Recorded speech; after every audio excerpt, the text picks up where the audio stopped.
You made it. It's a Friday morning. You're hanging out in the break room. Rochester's Classic Rock 96.5 WCMF. How's it going, buddy? Pretty good, buddy. What's going on, female buddy? Doing good, buddy. Another bit of a chilly start this morning. Oh, yeah.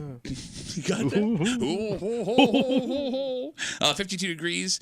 Getting up into the low 70s. It's taking longer to get warmer in the morning. Yeah. Well, you know what I'm saying? Mm-hmm. Like it used to be, we'd be at 70 by like 11 o'clock. Oh, yeah. And now we're not going to be at 70 until like 2 o'clock this afternoon. Mm-hmm. Tommy warmed up by dressing like a comic on Carson from 1987. What is it? What's wrong? What? It's a normal. That's pretty standard for him. T-shirt under a. You didn't want to put on a T-shirt under a blazer with some Nike Agassi sneakers. You loser. Okay, just right up front. Yeah. We have a very busy day. Oh, yeah. All right, so first of all, we have one. We do have one final pair of tickets for Billy Joel and Sting, Kimmy? Yes. Okay, so we will have you those. The tickets for that show go on sale at 9 a.m. 9 a.m. this morning at livenation.com. So we'll get you those tickets before those tickets go on sale this morning. We know that the Bills play the Texans 1 o'clock live here Sunday on CMF. I'm going to be hanging out at the Bill Gray's Tap Room for that. Oh, boy. But it's not the only sporting event we got on CMF this weekend. What else? Today, your Buffalo Sabres kick off their season at 1 o'clock in the afternoon. Why 1 o'clock? It's such a strange time. They're playing in Prague. Prague.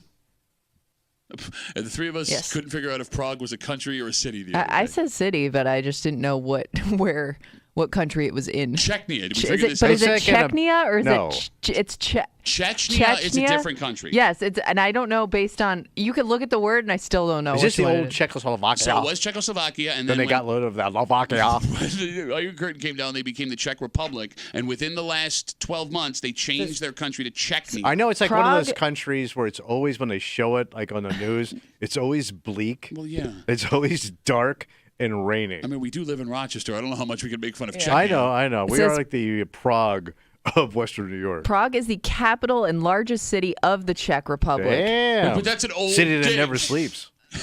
You want to go? I want to wake up in a city that never has sunshine. Baby. When it said the Czech Republic, you're reading an old thing. No, like if you Google it, it says Prague, capital of the Czech Republic. What the? They changed it again? What do you think know. it was, Chechnya? Look, I know. But is it? No. Within? You know what I mean? Is like. I don't know. Are there other? Does that incorporate multiple countries? You know, I love international hockey, like the Olympics. Yeah. Like that. This is your thing. During the World Juniors last year, right before, they changed their country's name from the Czech Republic to Chechnya. Chechnya. It's like a Czech. Yes, Chechnya is a much scarier, different country. Yeah, they got their own thing going. Yeah. So much like Mrs. Jones. Me and Chechnya got a thing going on. So it's going to be on the radio. It's really scary. Yes, it'll be live on CMF at 1 o'clock. Man, so those chipmunks had to fly all the way over there to call this thing? And figure out where they are. Yeah. How to say it. So they've been there for 2 weeks, and they're playing. They already played a couple of preseason games. And how much beet soup can you eat? I bet you the food's there is good. Probably good. Well, they got pierogies. Well, and like if you've ever been to like Yuki Fest, I know it's not the same country. No, but it's Eastern similar European. food. Yeah, like I love that. It's very food, rootsy. I love cabbage. A lot of potato. Yeah, it's my seed, man. So yeah, if you are at work today, the NHL season kicks off. You can pop in earbuds, put it on the radio. The Sabres skate 1 o'clock live right here on 96.5. Enjoy it before they overthrow the country. Like they could change legitimate governments in the middle of that game. The Czechs, bro, that's been the same thing forever. Yeah. They switch a lot, bro. I don't think you know your world history. And are you referring to the How Sabres? they have 17 different names and they haven't changed They just government? keep changing the name. Are you conferring the Sabres are going to overthrow the government? They could. Rasmus Dahlin is now president of Chechnya or the Czech Republic or whatever the hell they're calling it now. Speaking of great news.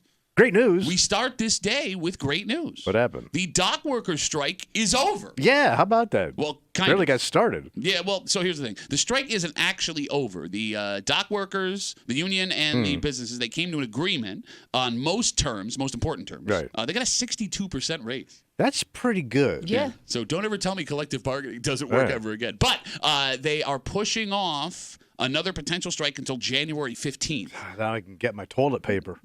Which is my American toilet paper. We had to ship it from overseas. Chechnya, from what I understand. Oh, a check wipe? So they are... They're back to work today, meaning there is now nothing to worry about with product shortages that they've been screaming about for the last week. Right. We made it through the great banana snafu of 2024. So I can get my bananas and my spirits. You got it. So we talked yesterday about how people started hoarding things, right? And we predicted it was a symptom of having gone through COVID. Yeah. But what was funny were the amount of things that people were hoarding, as you just brought up, that weren't imported. Right. Toilet paper was being hoarded. 90% of toilet paper that we use is made in America. American made. The other 10% it comes from Mexico and Canada, and that stuff is trucked Or more in. spicy wipe.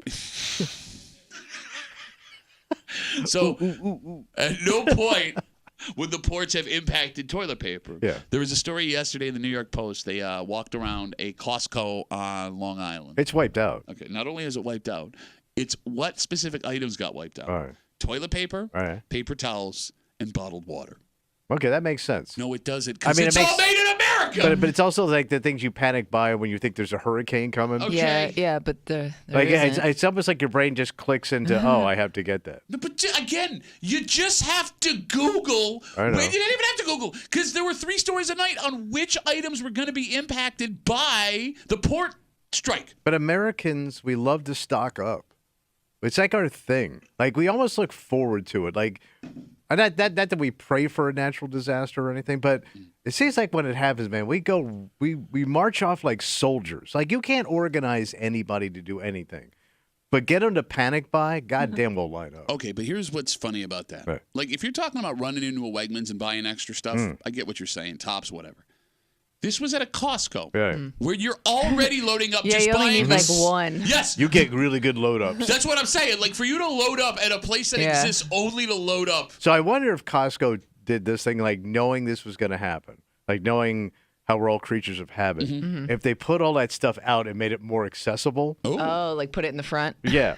Well, I mean, I know this. I bought my Costco membership right like 3 days before the world got shut down in Right. COVID, and you guys laughed at me. Ha ha! You put that panty ass out. Who's laughing now? I still got ramen. But Rotten ramen. that's when they were having the security guards Yeah. hand out the toilet paper. They didn't move it then. It was all the way in the back. Well, of the don't store. forget, this was all new. Now that they've like experienced this stuff, they know they put that stuff right out front. Okay. Bro, if you're going to hoard toilet paper, you know where the toilet paper is. But they want to sell it quick, man. They want to get more toilet paper, baby. We're snapping, so you know You we know, know finances. They want to get those spicy wipes out there. So the people that went out, now let's keep in mind here, Yeah. there was a lot of anxiety about this dock workers strike. Oh, sure. And how it was going to affect us, and how long The it would economy. take. Yeah, the what do they call that? What's the word we learned during COVID about stuff coming into Supply America? chain. Supply chain. How long it would take the supply chain to be affected? And the dock workers strike lasted 3 days. That's it. So for everyone that went out and loaded up, But you'll be telling your grandchildren, I remember the 3-day shortage. but there was never a shortage. We were down to only 2 boxes of crab cakes in our freezer. That's the funniest part. It didn't even go long enough for anything to be affected. Yeah. Literally nothing was affected. Nobody went without a banana. Never No. would have gone without toilet paper in the first place. The cacao and the foreign beers never stopped it coming into our shores. In fact, And the liquor flowed.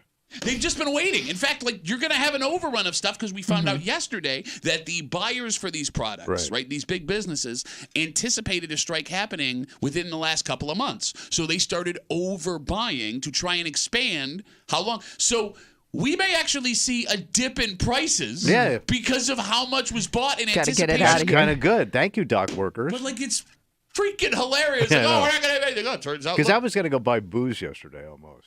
Well, only because it's imported. How do you...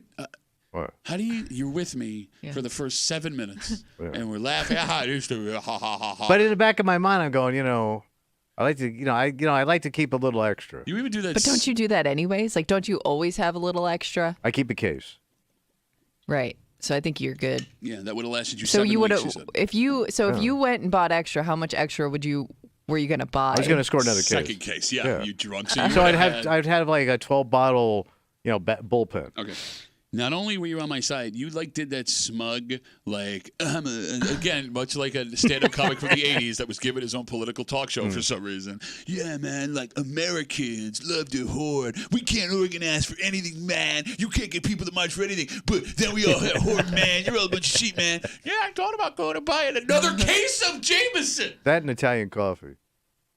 Just to have, Sure. These company comes. What if you stop by? I want to offer you a cup of coffee. I'm not going to drink Jameson at your house, and I don't drink coffee. Then don't come over. Why even bother stopping by? Awesome. So, like, all of the folks that loaded up with this dock worker Yeah. strike coming to an end after 3 days, the supply chain was not affected at all. Yeah. You have to feel stupid. If you went out and bought a bunch of stuff, you have to feel stupid. But they, I don't but know. I don't think so. I don't think people care. I think that people that do this don't see it though. Yeah, I think they see themselves as being smart. Okay. Just in case, you never know. That was my old man. Yeah. Because my parents used to stock up on toilet paper years ago.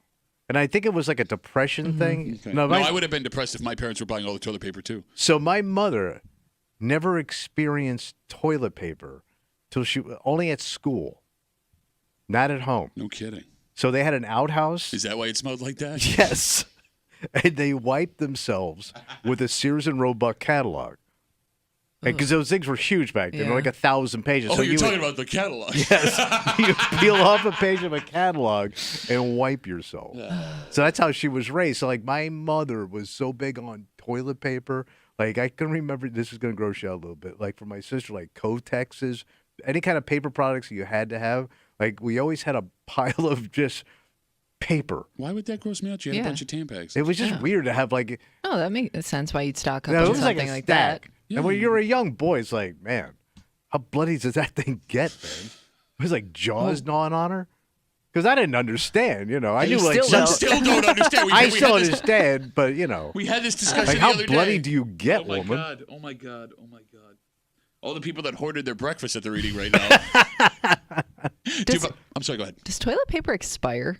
I How don't would it think so. expire? I'm wondering. Probably No, it's when it just, I gets- mean, it's just a paper. When Yeah, it but I gets don't know. poop Like, on does it? Well, no, but does it like deteriorate? You know what I mean? I'm sure it does over time. It doesn't have to be so long. It's a paper product. Right. I mean, Timmy's it was on like 20 years from now. It'd be like the Dead Sea Scroll or like some of them old Bible pages or the something. Dead Sea Scroll. for Yeah, your it's butt. like that yellow thing. Oh, it says it can lose quality over time if not stored properly, become brittle, discolored, or less effective. Do we have a period of time less effective? Oh, what about Kotex? How long those go? It depends. Forever. Well, actually, those do expire, and you should pay attention to that. Oh, because of toxic shock yes, syndrome. it Yes. could be dangerous. You don't know what that is, do you? Yes, I know. People died. I don't What's remember toxic what- shock syndrome? It was when you put it in there with the string, you leave it in too long, and it deteriorates inside your vagina, and it gets into your bloodstream, and you die. Wow.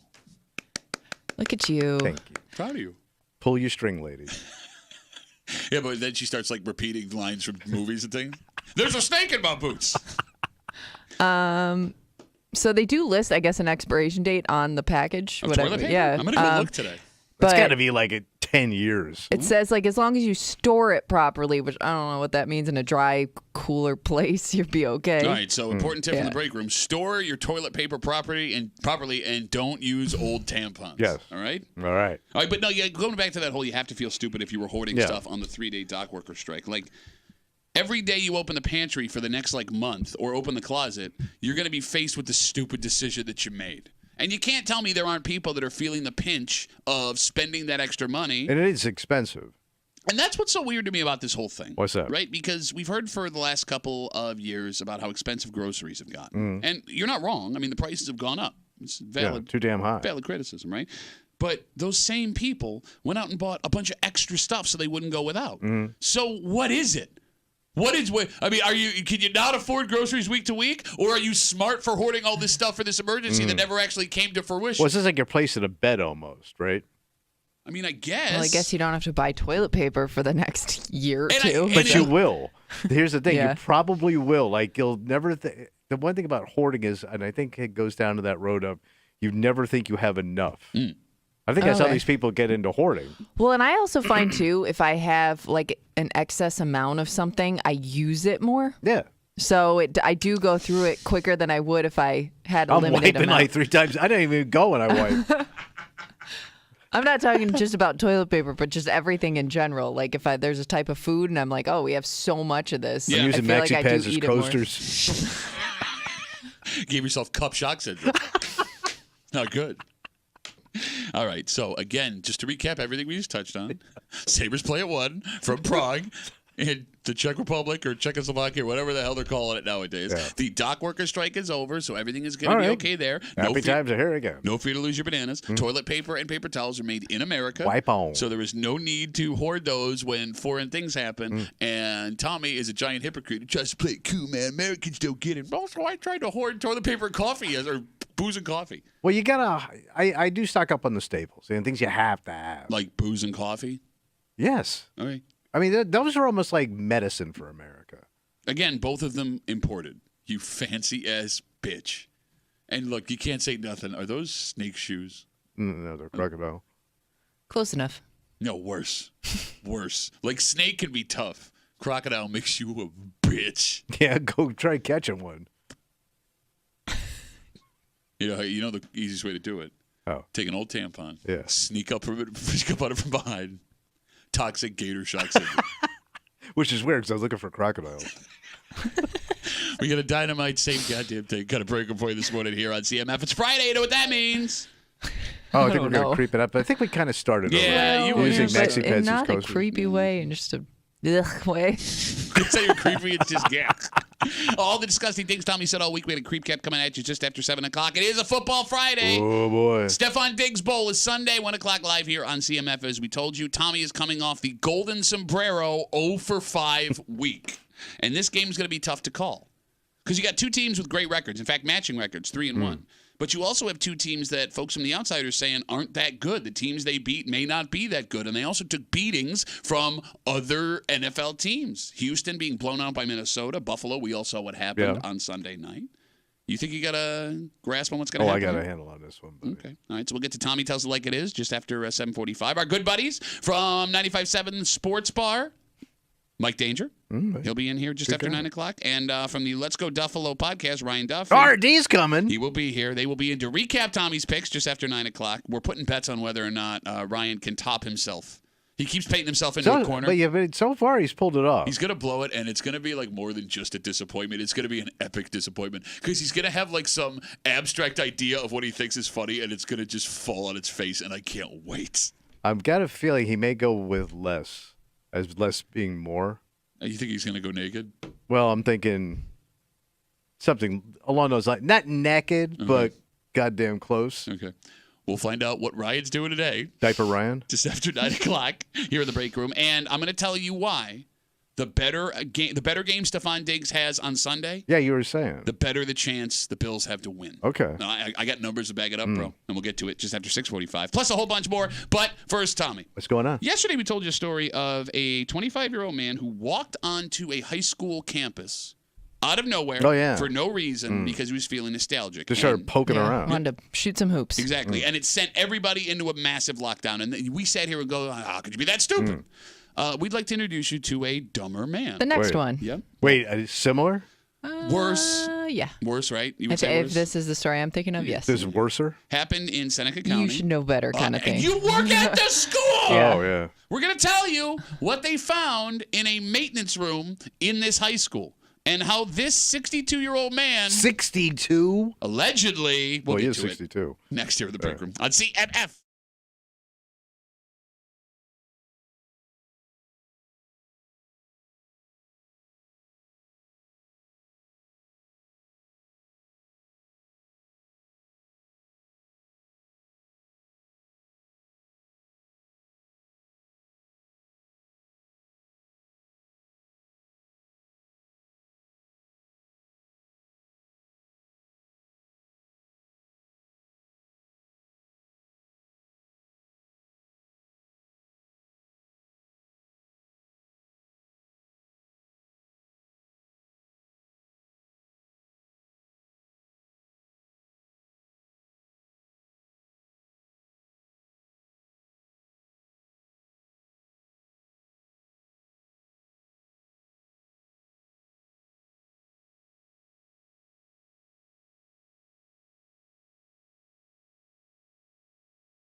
there are excuses you can hear from crime for a crime where it's still a crime, but you go, oh, I guess I get where their thought process was.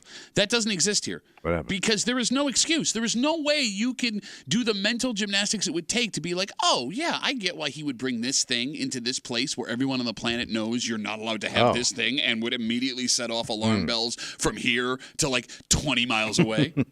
You're hanging out in the break room. Rochester's Classic Rock 96.5 WCMF. We were just given breaking news. We actually have 2 pair of tickets to go see Sting and Billy Joel at the Dome in Syracuse in April. Again, those tickets go on sale 9 a.m. today. 9 a.m. today. So we will unload those tickets twice here throughout the break room before 9 o'clock on CMF. Just after 6:45 on a Football Friday, we will tell you why. The better the game Stephon Diggs has, the better the chance the Bills win. Okay. And we'll get to it just after 6:45 here in the break room on CMF. This story comes to us from Seneca County. Story on 13 Wham says a school resource officer at a high school was alerted that there may be a gun on school grounds. Oh, my God. Not good. No. Not good. So the resource officer calls the authorities. Investigators come in, and they start doing a search. Yeah. And in the process of the search, they found a .22 caliber long rifle and A ammunition. rifle? 22 caliber long rifle and ammunition inside a maintenance building on campus. It's like where the janitorial stuff would be. Let's assume so. All right. Okay. And the police also determine, they say, who the gun belonged to. Oh. An employee of the school. But then are they saying who? Police arrested a 62-year-old unnamed school employee for bringing the gun on campus. All right. Now, we don't know what this man's job was at the school, but the gun was found in a maintenance building, so maybe it has something to do with that. Okay. This man was charged with criminal possession of a weapon on school grounds. He has a court date coming up, and I'm guessing if he's convicted, he'll also be looking for a new job. Yeah. So here's what I can't wrap my head around here, because yesterday we had that story of a 25-year-old guy just walking into a high school and causing it to go into lockdown, and we were like, what could have possessed you to think that was a good idea? What excuse could this 62-year-old man have, if the allegations are true, about why he brought a gun onto a school campus and kept it in a maintenance building? And I've been racking my brain, Tommy, for the last 24 hours, and I cannot come up with a single thing this man could say where it would still be a crime, but you'd go, oh, okay, I get where you're coming from there. I get your thought process. Yeah. My only thought was, is this like a safety thing for him? Okay. Like he's keeping a rifle like to protect I'm himself. going to be here to protect if anything happens, so I'm just going to store it away where nobody sees it. Okay. And hopefully I never need it. See, here's the thing. I'm just like wondering, like, why, to your point, like somebody that age who seems like they've had this job maybe for a little while. Okay. All right. Why all of a sudden you'd start bringing one? Well, but see, that's the other thing. We don't know if all of a sudden he started bringing one because they found it yesterday. Right. We can't be That's sure how why I long the was gun thinking was there. maybe it was there for a while in case of emergency. All right, but let's go down that road. Let's say The safety? Yeah, his idea, Tommy, was if something were to happen, I have this weapon to protect everybody. Right. Nobody knew it was there. And it was found, or at least somebody else discovered that it was in there, right? So the thing you had for protection was out somewhere where someone else could have gotten it with ammunition.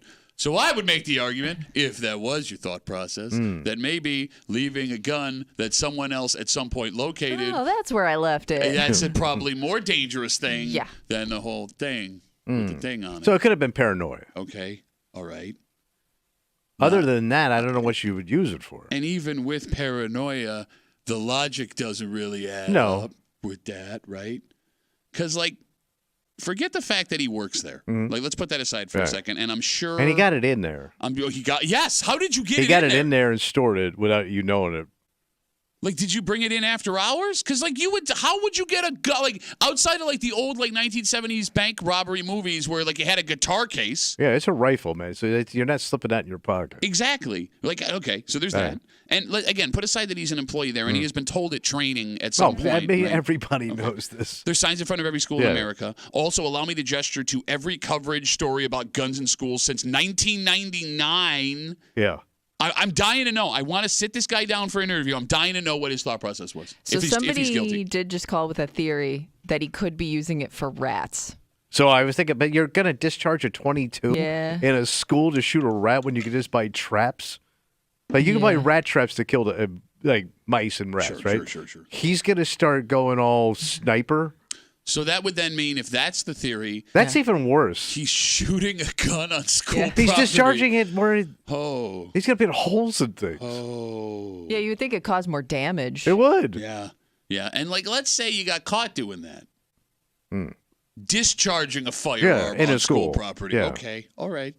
252 WCMF. Again, a 62-year-old man was arrested east of us after police say he brought a gun onto a school campus and was keeping it in a maintenance building. Not only the .22 caliber rifle, but ammunition in the maintenance building. And I'm dying to know, going back to something we just touched on, how long that gun had been there if this man is guilty of keeping the rifle there.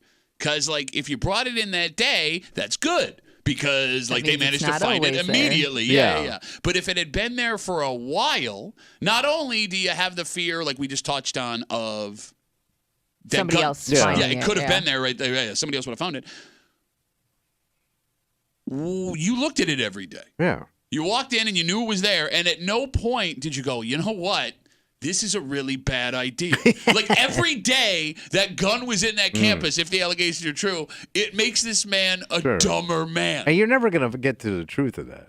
How long it was actually there. Yeah. Because he's never going to tell you the truth. Well, I don't know, man. Maybe this is one of those cases where he legitimately thinks he made a mistake. Like, he didn't put two and two together here, which, again, is mind-boggling to me. Maybe he does come completely clean just in an effort to not get in trouble. Well, he is Mr. Clean. Well, we don't know. Well, he cleans things. We don't know that for sure. We just know the gun was in a maintenance building, right? Mm-hmm. Ah! And what would bother me now is, like, what else are people walking into the school with we don't know about on a daily basis just for protection? Look, I don't want to go down the road of, like, scaring every parent. No, but right? I mean, like, I got two kids in school, too. I but know. Yes, no, you're right. They got in there, man. You didn't know it until somebody found it. You're absolutely right. And it's a rifle. Yeah. Like, I can't imagine sticking a pack of smokes into school, right? Yeah, you're right. Right? Like any alcohol, any cigarettes, any marijuana, edibles, a vape, things like that. Like, I would be horrified to have that in my pocket walking into school. And this guy, if the allegations are true, at some point moseyed onto campus with a rifle, and ammunition. We got Facebook messages coming in. You can always get us at WCMF for the Break Room Facebook page. This comes in from Dave. Dave says, you guys are being too harsh. If this was for security, someone needs to be a line of defense if something were to happen on that campus. All right. I don't think your line of defense locked up in a utility shed is going to really help. And, like, look, man, not to get dark here, right? But we've seen police departments with full SWAT gear and semi-automatic weapons. And how difficult these situations are. Bingo. And these are trained professionals. You got it. I don't know if a potential... Augie with his 22 is going to save the day. Thank you. Like, this ain't Die Hard, man. Yeah. What are we doing And even here? that was rough go. You know, he struggled in that movie. 252 WCMF. Let's talk to Cordell. Hey, Cordell, how are you, buddy?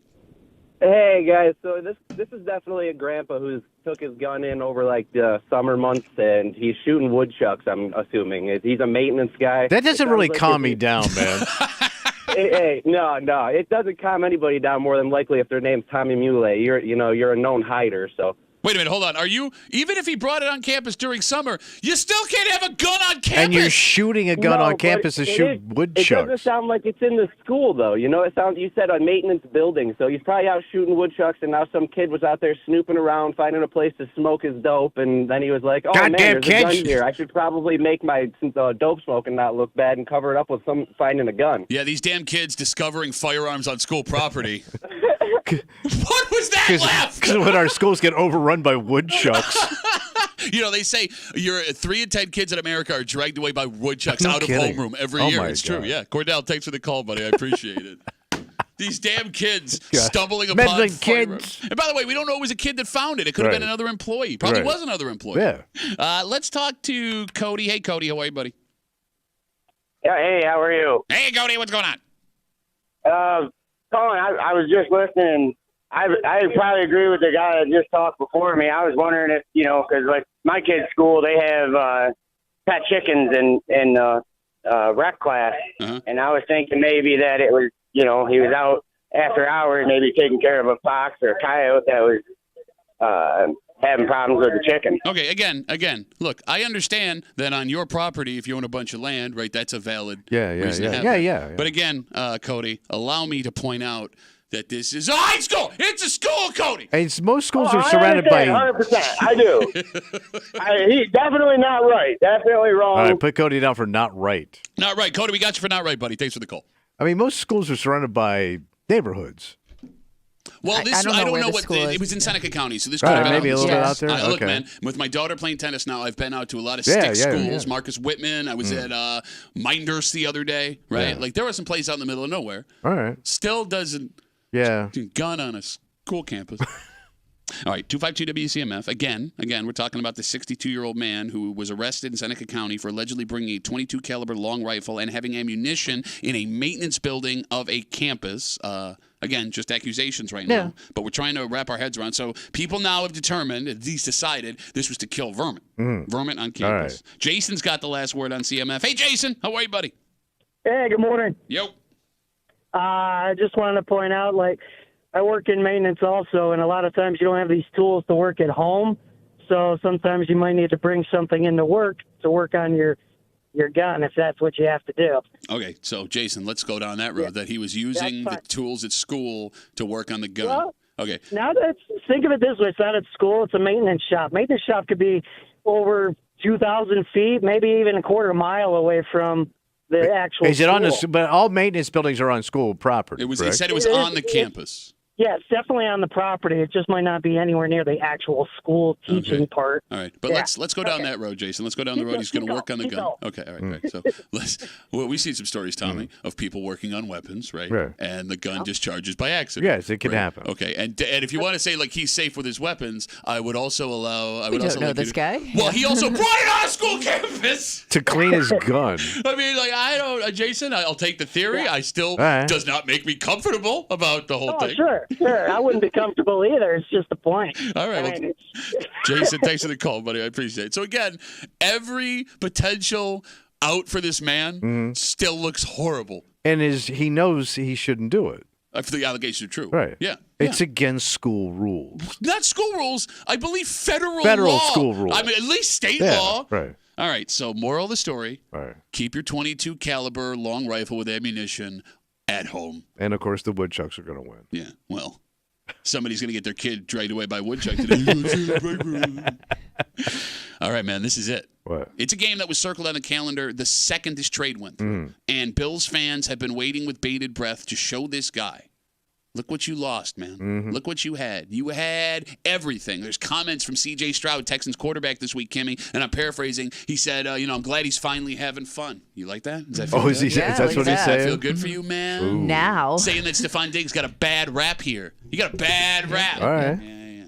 talk to me in 2 years, buddy. Kimmy, you don't want to see Stephon Diggs have a big day, do you? I'd rather not. Okay, Tommy, you don't want to see him have a big day, right? No. No Bills fan does. Well, I got news for you. The better day Diggs has on Sunday, at least according to the numbers we got, All right. the better the chance the Bills have of winning that game. Okay. And we'll get into it next here in the break room on 96.5 WCMF.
This game was circled on the calendar the moment this trade went through. Yeah. And then it was recircled in red when he did that interview in GQ a couple weeks ago. Mm-hmm. And all week long, from both sides, we've heard this game is no big deal.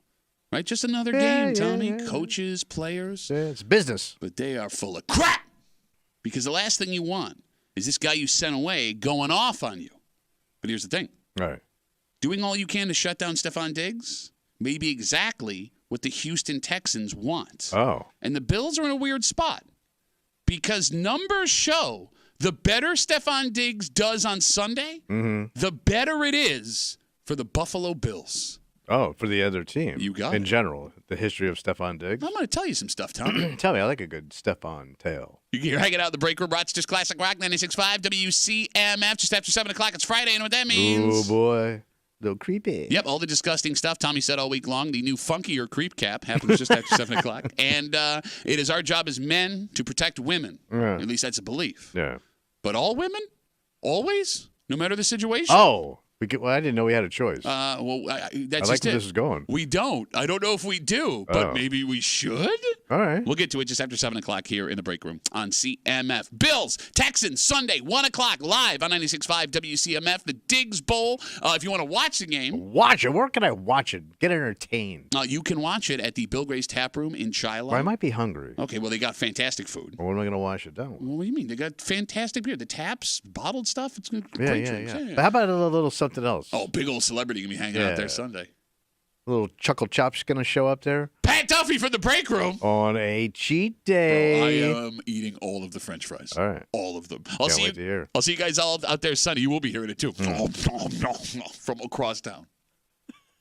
I do not eat fries daintily. Come watch me aggressively eat fries on Sunday, the Bill Gray's Tap Room in Shiloh with your friends from 96.5 WCMF. The Stephon Diggs game on Sunday. 2 seasons of uncomfortable, culminating in him getting traded away. And then having some things to say. All while NFL talking heads were claiming the Bills' offense was effed without him. Turns out, at least 3 out of the 4 games this Yeah. season, those talking heads were wrong. So, Tommy, you want to shut down Stephon Diggs on Sunday. Well, I guess that's the goal, right? You want him shut out. You want him embarrassed. You want him sent packing, wondering, what the hell did I do? What mistake did I make? Well, it turns out that may be the worst plan this Bills defense could have. Really? So if you haven't been watching the Texans, and you can be forgiven if that's the case, you wouldn't know that Stephon Diggs is semi-struggling. Down in Texas? Well, he's got 2 receiving TDs, which is respectable, but they all came in the first game. Right. He's second on the team in receiving yards, which isn't bad, but that doesn't tell the whole story. Oh. Stephon Diggs has half the receiving yards of Texans leading receiver Nico Collins. There were also injuries in their receiving core, which means he's been put in a spot that he wouldn't normally be if the other guys were there. Almost half of the yards that Stephon Diggs has all season long came in a single game. Oh. His best game as a Houston Texan so far, Right. he had a 94-yard, 10-catch game in Week 3. That's impressive. Yeah, it is. That game, the Texans were blown out by the Minnesota Vikings. This is going to sound crazy. Oh, his other old team. You got it. All right. You got it, which I bodes forgot well for about the that. Bills. Yeah. Yeah. Now, this is going to sound crazy, but I need you to stay with me. I'm with you. It is very possible that the best thing that can happen for the Bills on Sunday is for Diggs to have the best game of his So season. give him some space. If Diggs is doing well, it means you've shut down number 1 receiver Nico Collins, and he's a scary wide receiver. It means that the Texans' running game wasn't working, so they had to keep chucking it. And further, the last few years, the better Diggs does, the worse his team ends up. For example, the best game that Stephon Diggs had in Buffalo last season was a 121-yard performance in Week 5. Who do we play? A loss to the Jags in London. Ooh. He went over 100 yards 5 times. And those are British yards. Yeah, well, you convert it to metric? Yeah. Good game. Stephon Diggs went over 100 yards receiving 5 times last season. The Bills' record in those games were 3-2. Wow. All right, And- so he's not a game changer. No, by the way, those wins, Washington, the Giants, and Miami, 3 not-so-great teams. Meanwhile, when the Bills went on their 6-1 home stretch to end 2023, he only had more than 75 yards receiving 1 time. In the 4-game winning streak leading up to the last game of the season, he did not have more than 50 yards receiving. He only topped 30 yards once. What I'm getting at is the better Stephon Diggs Okay, does, that's a good stat. the worse his I'm team liking what does. I hear there, Patrick. The numbers are there to back it up. All right. So is it better, Kimmy, to just let Stephon Diggs go off on Sunday? I guess. I mean, the numbers say yes. And I feel like, I know fans, like there are some fans that they don't want to see him have that satisfaction. But when you lose in the end, he's got nothing to go on. It's just more of the same old Diggs, I guess. Not necessarily. All right, so you're telling me then if Stephon Diggs, Kimmy, had 105 yards receiving and a touchdown, and the Bills won by 3. But that's nothing he wasn't doing here. You know what I mean? Like, it's not like it would surprise anybody to see him go off. Okay. He is a good player. It's just a matter of, is he a good teammate?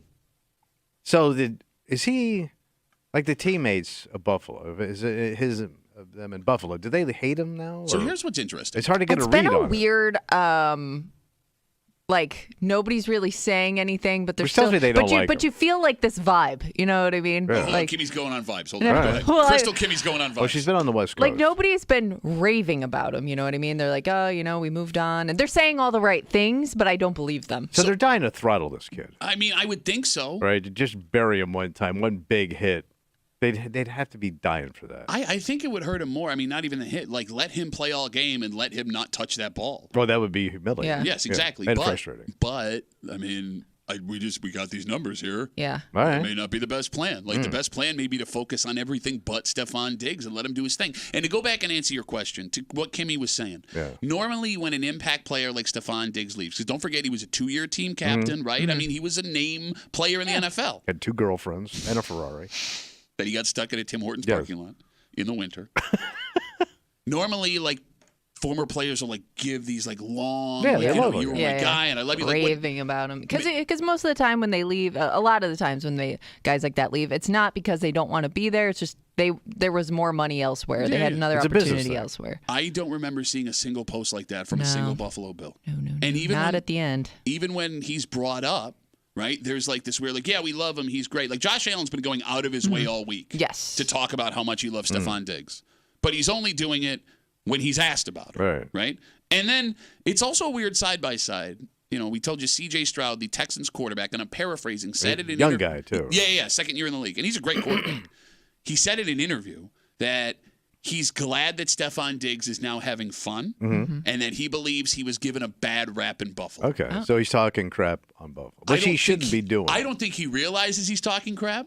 I don't think he understands what he's saying, not knowing what it, because he's only getting Stephon Diggs' side of the story. Right, but he shouldn't say it anyway. I'm with That's you. like sports 101. I'm with you. Like the Yeah, Texans. don't give this team. If I were him, I would not be giving Buffalo any extra motivation. I guess what I'm trying to figure out here, because Stephon Diggs seems pretty hated right now. And the phone number is 252-WCMF, 252-9260. You want a Bills win, obviously. But if what these numbers say, Diggs goes off and the Texans lose, is Diggs so disliked right now that if he has a good game and the Bills win, it's still going to be like a Monday morning. Like, hey, I'm glad we got the win, but because if he has a day and Josh doesn't, and the Bills still win, he's going to have stuff to say. Yeah, He's but going to you have those but you vague won. social media things. That's fine. He may do that anyways. But Okay. I think the win is the most important thing. All right, so you're okay Way with more embarrassing to lose because then he does feel like he went to the better team. I mean, I forgot that Minnesota was his other former team. That's so far removed, though. I wonder how Vikings fans feel about Diggs at this point. Well, I mean, they got Justin Jefferson out of their trade, so I everything think worked they- out. They're 4-0, they're I guess okay. they're all right. Yeah, They got a new stadium. yeah. I think they're doing just fine. Their new stadium looks like a cell phone from the late 2000s. It's like Yeah, a but it looks razor. pretty damn cool. No, I'm not saying it's not cool. Those cell phones were really The only cool. problem is that when you get outside, you're still in Minnesota. Okay, again, we live in Western New York. I don't know how, we're not in I just have Palm mixed feelings Springs. on that kid. on Stephon Diggs. Yeah, Why is that? because I found him cool, and now I kind of hate him. Okay. Welcome to fandom. This is watching you go through this now that you're like connected to the team has been one of my favorite things. But I don't care about I found him cool off field. Sure. Like those stories were funny.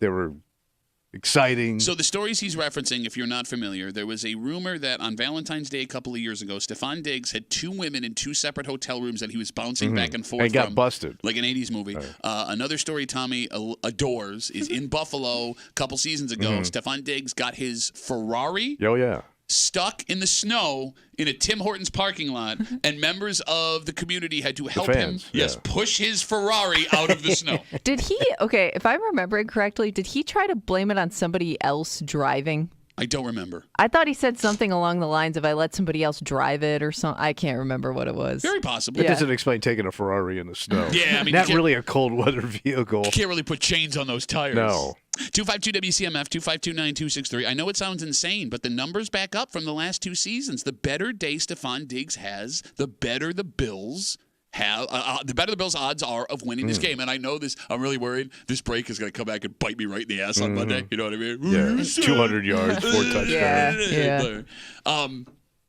Facebook message is coming in. You can always get us at WCMF for the Break Room Facebook page. This comes in from Bill. Bill says, you guys are overplaying the hate for Stefan Diggs. The Bills don't care. Nobody cares. It's just a football game, and the Bills are going to play it that way.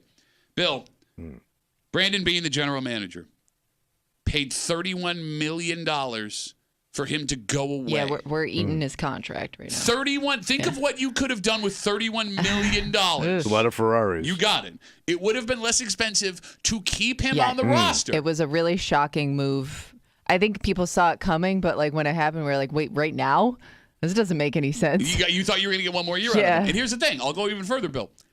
Josh Allen, or they would not have done this had they not gone to Josh Allen and said, what do you want to do? So he absolutely signed off on it. And I get that it's easy to buy into the jive of Brandon Beane and Sean McDermott and Josh Allen heaping praise on him, and you can't replace him, and he's a great NFL player. It's jive, man. You don't pay $31 million to get rid of somebody and go, oh, man, I wish we still had him on our roster. And their new team motto is everybody eats. Yeah. Just saying. I do want to point one small thing out just in case. Okay. And this is not Stefan Diggs, because we're talking about the Stefan Diggs potential revenge game. There's another sneaky revenge game lining up here for another former Bill. And this former Bill is beloved. Oh. You guys remember Jerry Hughes? Oh, yeah. He's still around? He's playing for the Texans. I didn't know that. So the only reason I know that is because he showed up on the injury report this week as limited. So this is his 3rd year in Houston, right? He only has a single tackle this season, so it's not like he's lighting the world on fire. But last year, he had 3 sacks, which is not bad for a 36-year-old guy that's been playing 16 years. Would it not be, Kimmy, the most Bills thing ever? Yeah. If they shut down Diggs, the Bills Jerry Hughes crushes them. You don't even need a crush. Like one strip sack that cost the Bills like a game-losing field goal. It would make me so sad, because I think, to your point, like about him being like Jerry Hughes was one of those guys where you just wanted him to have success, and you wanted him to be a part of a successful team in Buffalo, because he dedicated so many years to Buffalo. Like he was like a team leader, and then they obviously moved on from him. But he was one of those guys where it's like, oh man, I hope they win a Super Bowl with Jerry Hughes. I was hoping Jerry Hughes would loop back around and finish his career in Buffalo, which it doesn't seem like it's going to happen. At 36, probably not. Yeah, no. Also, Tim Settle revenge game. Who? Exactly. 3 former Bills: Stefan Diggs, Tim Settle, Jerry Hughes. Who the hell is Tim Settle? D tackle that played here last season. Briefly. Yeah. It had to be really brief. Yeah, no. Yeah.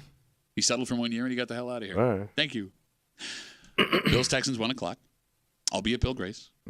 Tommy is looking for redemption this week. Oh yeah, bro. This is a tough game to figure out. You know, I know the South, and I know Southern balls. When's the last time you were in Texas? I know you know Southern balls.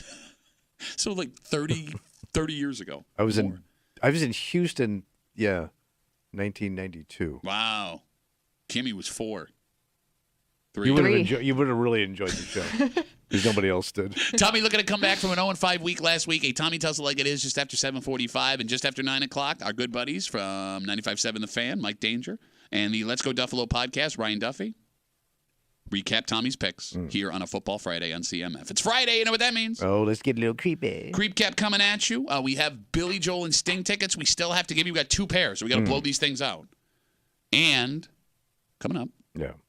It's your job as a man to protect the fairer sex. Right. At least that's what we've been taught our whole lives, Tommy. And there are women in your life, of course, that you would lay down your safety, even your life for. That's the deal. But does it have to be for all women? Oh. Keep going. Something happened earlier this week. Oh. And I mean, you can't say no to this. But like, why? How did I get rope? Yeah, I mean, I didn't sign a deal here. I like it. I don't want to see anything happen to you, but like, you know, I mean, like, I'm not bulletproof. We'll get into it next here in the break room on WCMF.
Be a man.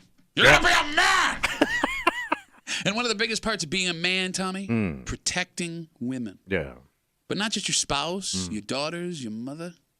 It's about women all the time. Protecting all women all the time. All women. At least that's what one woman in this building believes. Because she's now placing phone calls looking for guys to step up and be her muscle, I guess. No. Because it seems when you're a man, you are impervious to pain and or death. Oh, great. You're hanging out in the breaker, Rochester's Classic Rock 96.5. WCMF, we'll get to that in just a second, but it's Friday. Yeah, buddy. Before we get to the Creep Cap, we have 2 pair of Billy Joel and Sting tickets to give away. They're coming in April to the Dome in Syracuse. Tickets for that show go on sale at 9 a.m. at livenation.com. If you would like the first pair, I would hang out for just a little while longer. Okay. So help me God. If you call right now, I'm going to burn this building down. Because you know how we do this every time. A little while longer. Tickets to see Billy Joel and Sting here in the break room. Holy crap. Right. They're calling. They're calling, Tommy. Tommy, you say a lot of disgusting things. Yeah, I do. And we had to, it got so creepy, we had to punch it up with some funk. You broke the computer. All the disgusting things Tommy said all week long. It's a creep cap, and it happens now. On CMF. Oh, you feel that? That's the creep running down your spine. It's the Creep Cap on WCMF. You don't even know how to work FaceTime on your phone. Every time you use it, it's just the bottom of your chin. No, that's your mom. Well, we had that FaceTime. I'm going to ask Kimmy a question. Downstairs FaceTime. Shut. That's not FaceTime. That's downstairs time. Somebody's face was down there, baby. Shut up. Ate the whole thing. They came up with a zero gravity catch rig that Neil and those guys used. Oh, I remember that audio they had from when they used it the first time. One small bag for man. One for mankind. Neil, I'm sitting here with Pat right now. And she said she'd be more than honored to wash that catch rag out for you when you return to Earth. It can't be this many people that are sleeping in this. In this. Well, like we've had an argument about pajamas versus naked. Oh, I thought you were talking about your mom. A lot of mud there, baby. Man has been arrested after cranking one out in his car. Carjacked. You know why it happened? Fast and Furious. He didn't have tinted windows. Gone in 60 seconds. Especially back in the day with T-tops and sunroofs, they saw everything, man. They saw so much whapping and flapping going down 95. I took this chick out to see The Hunt for Red October. And then a little finger session in the parking lot and up to the beach. You didn't have to include that. Sean Connery will do that to you. Oh, you brought your fingers to a diddling game.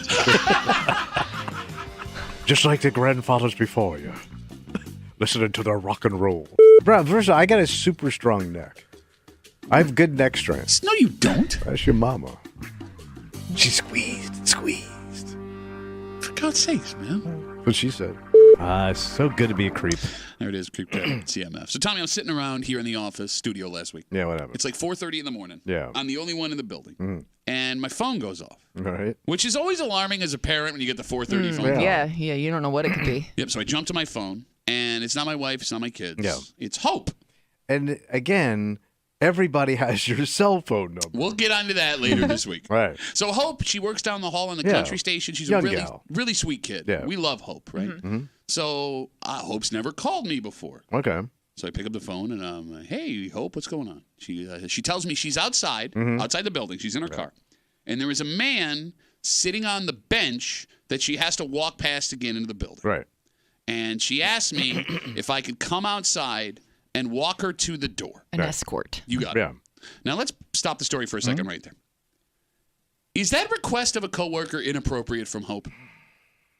Well, you are usually the only one here. Okay. So if she's just looking for another person, you're really her only option. Understood. But like, even if I'm the only person here, Tommy, Yeah. is it appropriate for her to call me and ask me to escort her in the building? I don't want that call. You wouldn't get it. No, but I wouldn't want it anyway. Well, I don't even want it. I don't even want that thing that would never come my way. No, but like, why? Just get in the goddamn building, woman. Get in the go. What are we doing? Okay. Good times? No, yes, man. But like, yeah, I don't want to hear it. All right, look. I think it's I think it's a big ask. Okay. I think it's a nice thing that she has you. I mean, she trusts you, and How about the dude she was afraid of? okay. I'm telling you, this. I didn't see, so I don't know. It was a dad on a bicycle with a backpack. That's exactly what that was. But it was 4:30 in the morning. So here's the Yeah. thing. Hope and I are not in a relationship. No. I was not there to volunteer. I do not get paid to be the security guard here, but she Right. puts in the call. And look, here's the thing. I'm happy to help. So I go outside and I walk her across the street like I'm a Boy Scout and she's an 80-year-old woman. But the whole idea of that interaction Right. stuck with me. Sure. Because it seems like Hope, and I don't mean to single her out, because this is a thing that most women, I think, believe, that all men exist only to keep them safe. Not even that. You're just a human shield. Yes, thank you. That's all you are. No, you're right. Like along those lines, when Hope and I were crossing the street, it occurred to me that if this man had bad intentions, Right. if he had bad intentions, and wanted to attack us, there was nothing really I could do. No. In fact, it would be expected that if this man attacked the both of us, that I stand there and handle that while she ran away. And does show prep for the bees.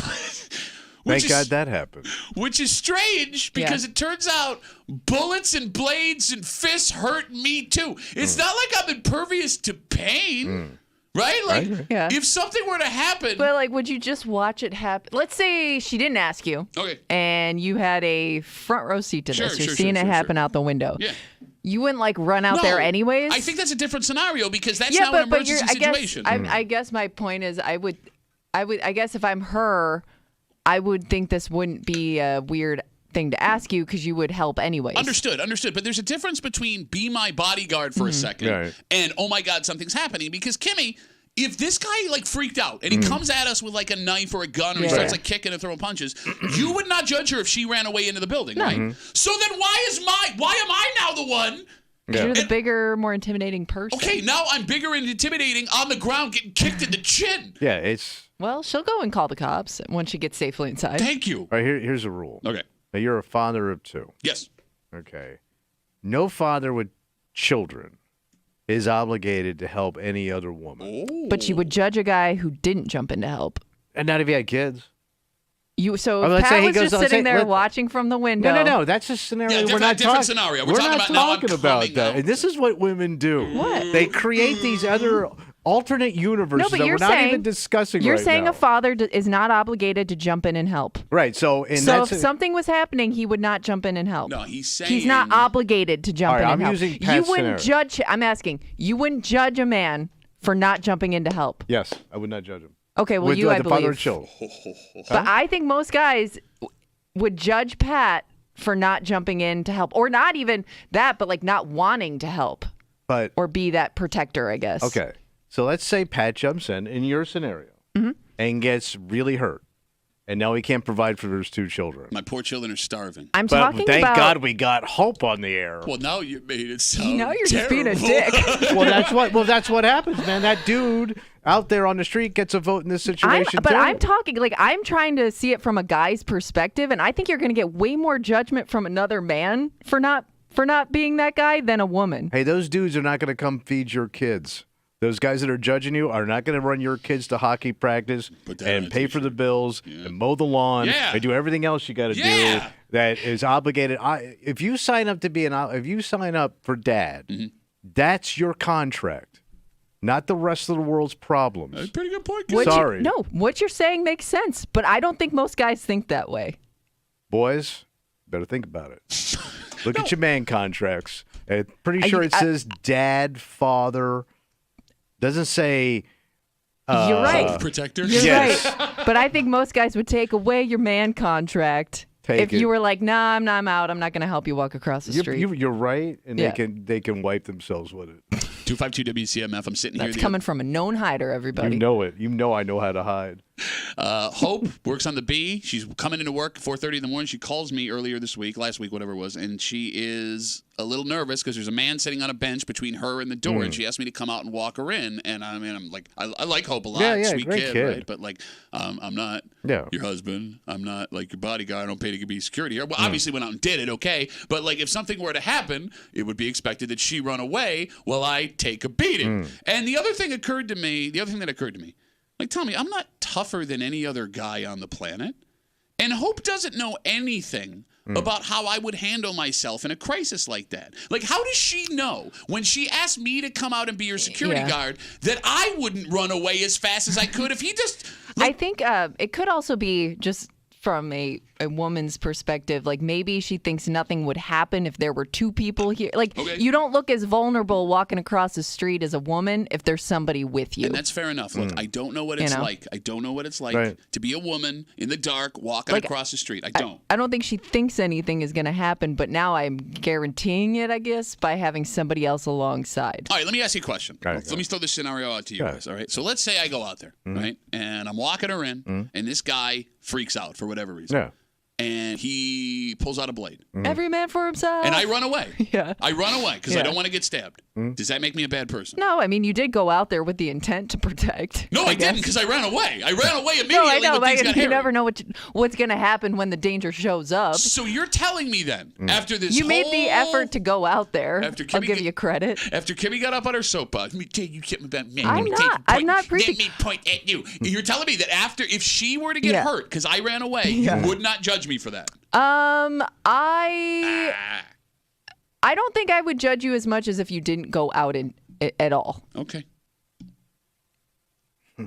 And I think if you watched that happen, you're totally judging that dude. So don't put it on me. But no, because I'm you would asking- also do the same judgment You're the one. seeing that go down. You're If the you one that- watch Tommy Muley run across the street leaving his wife behind. Well, wife is different. Like, Okay, wife, I'm no, okay, happy sorry, to. not wife. Me. Let's say it's me. Oh, yeah, you're on your own. Yeah, pretty much. You're not judging. I beat you to the door, man. Okay, Every we'll time. take let's take Moose down the hall, right? yeah. Like, let's say we're both walking in together. Why are you laughing? See, Another he's soft already dude. judging before the situation even occurs. The soft cores. Shut up, ma'am. Willing to serve softly. Let's say somebody came charging at us and Moose just takes off and leaves me Well, behind. Moose will do that. You're not judging him immediately. No, because I know Moose. No, look, I'm not trying to be a dick. You're mocking him for the next 10 yeah. years No, of his life. Look, I'm being straight up with you. You're right. We would make jokes about it just because we're dicks. But if you're talking from like a legitimate judgment standpoint, look, I've known Moose for 20 years now. BS. Does he seem like a You guy judge that, people for way less in this room. Look, no, but this is his safety. Right. He's under no obligation to you. Look, I would ideally him standing in and like taking punishment or protecting you. Yeah, sure, that would work fine. But like, I know Moose. Like, he's not like a tough guy. And He's I'm not a trying to street be fighter. Well, street fighter. He's not a street fighting man like the Stones are. No. I wouldn't want to mess with those guys. Okay, so take a tough guy then if he ran away. No, even that. I can't think of one in this building right now, so I can't name anybody. Wait a minute. You just chastised me for saying I was thinking about not going out. Hey, and you now, bunch of non-men. now I'm not a tough guy? No, I'm saying the guy you would Look at judge her. more. Blah, blah, blah, blah, blah, blah, blah, blah, blah, blah, blah. I just think you're fooling yourself if you don't think you'd give a guy a pass for doing that because I don't believe you. All right, 252 WCMF 252-9263. What obligation are you under as a man to protect the women in your life? And when I say in your life, I don't mean your wife or your kids. I'm talking about your coworkers and folks that ask for help like that. Let's talk to one man. He's chivalrous and he's tough. All right. His name's Ben, and he's on CMF. Hey, Ben, how are you, buddy? Pretty good. How you guys doing? Good to hear from you, buddy. So, one of the previous places I've worked at, won't name names. By the way, but, can I just point out that his that? voice has gone down an octime trying to sound tough in this conversation? Let me tell you again. One of you the know, previous places. No. Nope, there it is. So, anyways, sorry. While I worked there at this old job, we had a couple break-ins, and so I don't know if I'm just naturally a protective person. And I did this in a non-creepy way. I would wait to make sure nothing would happen to my female coworkers as they come out, to get in their cars and leave. And sometimes we would be leaving at 7 or 8 o'clock at night sometimes, and that's when the break-in happened. Was after everybody left. Okay. I didn't want them to get hurt. So, That's what you it would was. wait in your car, making sure they got in their cars? Yes, I know it sounds creepy. No, I mean, Ben, it doesn't. No, then he pulled up his pants and went home. I under. Is that Ben touching himself? Okay, gotcha. So also back in my 20s, this is totally unrelated to work, but like my sister told me if she would go out to the bars by herself, she would get hit on all the time. And then if me and my older brother would go with her, which she's like more Pat's height, but like 250 or something like that, nobody would talk to her at all. Oh, your brother's my height and 250. I thought you just said your sister. That's what I Why thought would you you were say that out? No, That's a lot of ladies. Like Timmy's All size. right, Ben. So you're saying it is our obligation as men to protect all women who ask for it, even ones that don't ask for it. Hide in your car and watch them as they leave work. No, don't hide in your car. Okay, we had like a work text group. Sure. So like, as I'm coming back, because I was usually And then there was that text group he people wasn't a back. part of called "Is I Ben would- Watching?" Ben, watch. I would make sure I was like, is anybody still out before like close gate and like. No, I got it. Ben. depending on- You're a Yeah. good dude, Ben. You're a good man. You're a good man. All you ladies looking for a man to watch you from a distance, Ben is available. Oh my God. Ben, thanks for the call, buddy. Have He's a good rest regretting of the this day. call immediately. Well, like, don't call Well, him. he even sets it up, not creepily. I Just know, I know. Like the silhouette of him in a car with a baseball cap on watching. You can hear breathing. Judgment rolling in on Twitter here. Okay. Duffy, you have daughters. If that was your daughter, you would want the 6'10", red-headed Irish former football and hockey player to go walk her into the building. Don't be an idiot. No, look, I went out, and I'll do it again if she asked me to do I know it. you I would. just find it weird that every woman in America has decided that every man needs to be their protector. And it's not. Oh, she also sees you as a friend. It's not like you're some stranger to her. You know what I mean? No, human shield. And I think you hit on it perfectly. Say that first sentence you just said about all women. all women look at all men as their protectors. No, they have a sense of entitlement that I don't that if there's a man around, you better protect me. I am very confused. Excuse me right now. I am walking in, even though I could sit in my car and wait a little bit to go in Are till you the guy rides up on his projecting bicycle. because nobody's ever asked you to do this before? Don't make it about me. Let's I'm make just it about you're women, just right? very You're deflecting. angry You're about deflecting, something you'll Kimmy. never have to do. Misentitlement I mean, herself right very. now. You're coming in. You're Mis- coming in hot Miss on deflect. this, and I'm just wondering because you've never actually gotten that call. But I've been beat up. But and it that's just on hurts, your own and because it you sucks. Wait. You've been beat. You didn't get beat up though protecting a woman. No. You got beat up by women. Yes. Different story. And by the way, them punches still hurt. And there was that other time he got beat up, and then he peed his pants. Let's Yes. not forget about that. The time But he peed again, his not pants. not protecting a woman. And if Hope wants a urine-soaked midget to help her into the bee, so be it. It ain't gonna be me. All right, and look. What? I'll do it again if she asks. Of course, 'cause right? she's Okay, entitled. well, no, it's not. Look, Bro, what? it's entitled. Okay, don't. We have to work with Hope still. Can we be nice? Wait a minute. He just walked her in. We gotta be nice? No. Can you be Yeah, nice? we're not one person. Yeah. I like the kid. I like No, the you kid. don't. Entitled, Yes, I do. arrogant. Thank God Hope's on the air. What we gonna do, man? Radio's over. Hot takes Hope over there. Bada bing, bada boom, baby. Even though she's an Italian on a country station. All right, let's take a break.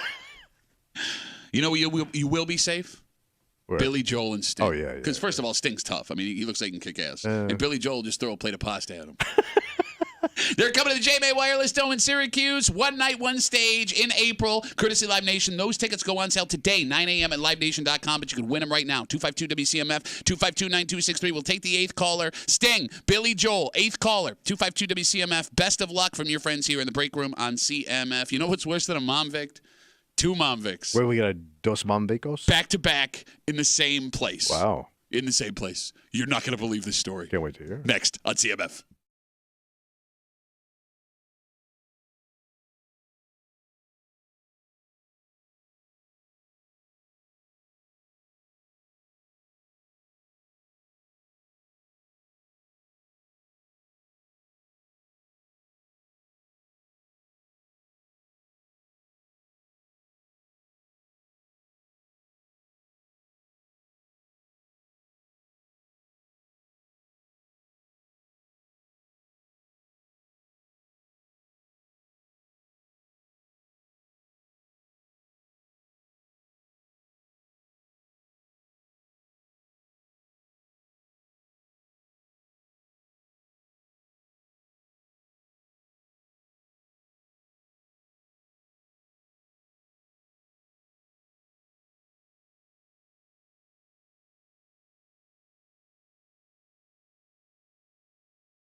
This seems like a story that somebody wrote as a joke to the break room. Oh, all right. But it's not. Because for years, we've had a theory that women could get away with this specific crime because everyone trusted them. Yeah. They reminded you of your mom. Your ma. But what allegedly happened with a fire department east of us may be the final straw in the argument that when it comes to women of a certain age, everybody needs to stop trusting them so much. You're hanging out in the break room, Rochester's Classic Rock 96.5, WCMF. We have our winner for our first pair of Billy Joel and Sting tickets. Who's going to Billy Joel and Sting? Charles. That's a great Billy Joel Sting. Charles has a pair of tickets to Billy Joel and Sting, and Charles would like to know if you'd like to go with him. Charles is the kind of guy, he will never shut up about that show for a year. Would you rather go with a Chuck or a Charles? Oh, Or Chuck. Charlie. Chuck. Charlie. Chucks are fun. They go downhill from there. Okay, so Charlie is the party guy, right? Okay. Chuck is the blue-collar, no-nonsense guy. Charles is going to wear a Brooks Brothers sweater to the game, to the show. All right, so congratulations, Charles. He's going to air guitar with a old dad overbite. We have one more pair of tickets to give you before they go on sale at 9 a.m. this morning, so sit tight. We'll get you those before 9 here in the break room on CMF. Also, just after 7:45, it is a football Friday. Oh, yeah, buddy. Bills-Texans, 1 o'clock on Sunday. Tommy coming off the 0-for-5 Golden Sombrero week last week. We find out what his picks are. A Tommy Tells It Like It Is in just a little while here in the break room on CMF. It is a rough week for the fire department out in Shortsville, and I'm pretty sure both of us have done comedy in that fire department. Yes. They come up a little short in Shortsville? Well, here's the thing. What's that? Their treasurer, a woman whose age we do not have, by the way, has been arrested after police say she was embezzling money from the fire company. They say she wrote unauthorized checks to pay for personal things such as credit card bills, retail purchases, and online video games. Yeah. Video games? Yeah. That Candy Crush will get you. All right. Candy Crush. Yeah. What was the other popular one? Farmville? Does that cost Farmville, money? something like that. I knew a big mom game. Also, some not great news in this story. This woman, according to police, while serving as the fire company treasurer, was also the town clerk of Manchester at the same time. So she had two tills. Yeah, Wow. to potentially pull from. So now they have to go back and check all that out. So this is a volunteer. Shortsville, I'm guessing, is volunteer. With the fire department, I maybe, I don't know. Volunteer treasurer, I'm not sure. But whether or not it's volunteer, she's been charged with grand larceny in this case. And here's the thing, Tommy. If we just left that story there, it would be another standard Mom Vic story here in the break room that we get at least once a month. And if you're not familiar with a Mom Vic, it is a woman that we've decided is over the age of 30 up until whatever. She gets a job handling money with a charity or a town board or whatever. And then because everybody trusts her, because she's like your mom, it allows that woman to then steal from the place blind. But this story is about to get a hell of a lot crazier. What happened? Tommy, this woman isn't the first woman to allegedly rip off this specific fire department. Wait, Shortsville got shorted twice? The woman who held the job directly before the woman facing these charges was also arrested and convicted of grand larceny. Did she recommend this woman? I got a friend. She's so good with numbers. So twice. The woman directly before, this woman accused of grand larceny, embezzled over $24,000 in fire company funds. Same Shortsville Fire Department, and these women worked, according to the story, back to back. So the seat never got cold. No. So did this woman take the job not knowing what happened to the one before her? There's no way you didn't know. Yeah, that would be impossible in sure. a small town like that. Right. So you have one convicted, one facing grand larceny charges, and we are staring down the barrel of a Mom Vic epidemic. Look at Back this, to back Mom Vics. What are the odds? I don't know, because I would think just even if this woman found a easy way to steal and wanted to steal, you kind of know how it worked out for the one before you, so that may prevent you from doing so. But here's the problem, Kimmy. And if the allegations are true, of course, everybody thinks they're smarter than the person that got caught. And you may even be able to think you're using the mistakes they made. Right. Learn from their mistakes. Yeah, exactly. But I would think like all eyes are on you, right? Because they don't want to make the same mistake again. Well, no, they weren't. She pulled it off. Well, yeah. If the allegations are true, the all eyes weren't on her while she was doing it. So where do they go from here? Because they obviously can't go down this road of having somebody like a treasurer. I don't know. Well, you have to have a treasurer. You can't. Could you turn it over to like a private company? What town fire department could handle that? You can't afford that. Well, one is not down $20,000. More than that, because we only know the $24,000 was from the first lady. We don't know what so this we other don't have lady a got. number No, yet. we don't have a number on this other woman yet. Yeah. Okay. This story may contain a very unfortunate truth. What?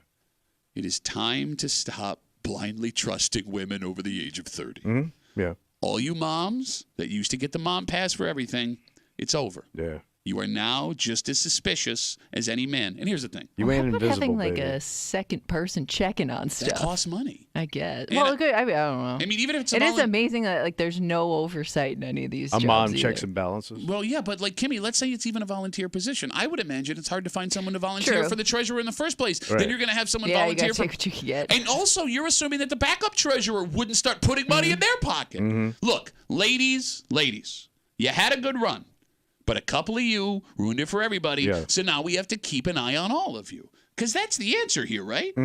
Stop being asleep at the wheel when it comes to middle-aged women handling money. Unless you guys have another idea, because you can't spend money to keep an eye on it because these fire departments are already hurting for cash. Again, finding another volunteer would be really, really hard to do. And also, what if those two decide, like, hey, let's get together and rob the place together? Right. Because then you think you have someone watching Now the there's just place. more people in Now on they're it. just taking all the cash out of the place. Give me a better solution other than all moms are now suspicious. But you- 252 WCMF. But they do all this heavy cash lifting for us.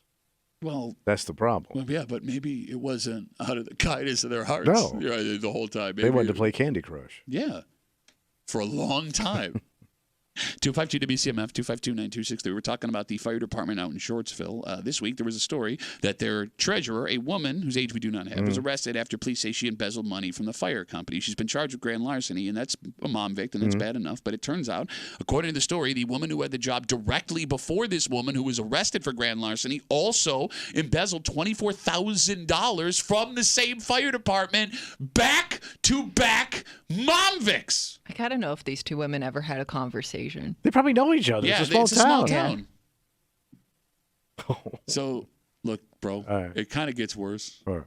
The story in the Finger Lakes Daily News said back in 2020, when they discovered the first mom victim Yeah. ripped them off, the state issued an audit that recommended new measures to enhance the security and finances of the Shortsville Okay. Fire Department. Now, we don't know if that happened or not, but it's not out of the question that this fire department saw a woman doing a similar job for the town because she worked for Manchester, right? And said, hey, we can trust her. Yeah, she already knows the system. Yeah, exactly. Plug her right in. It's possible that as part of the new measures, like, look, we have this person. There is nothing in her background. She's already doing this. And the same damn thing happened.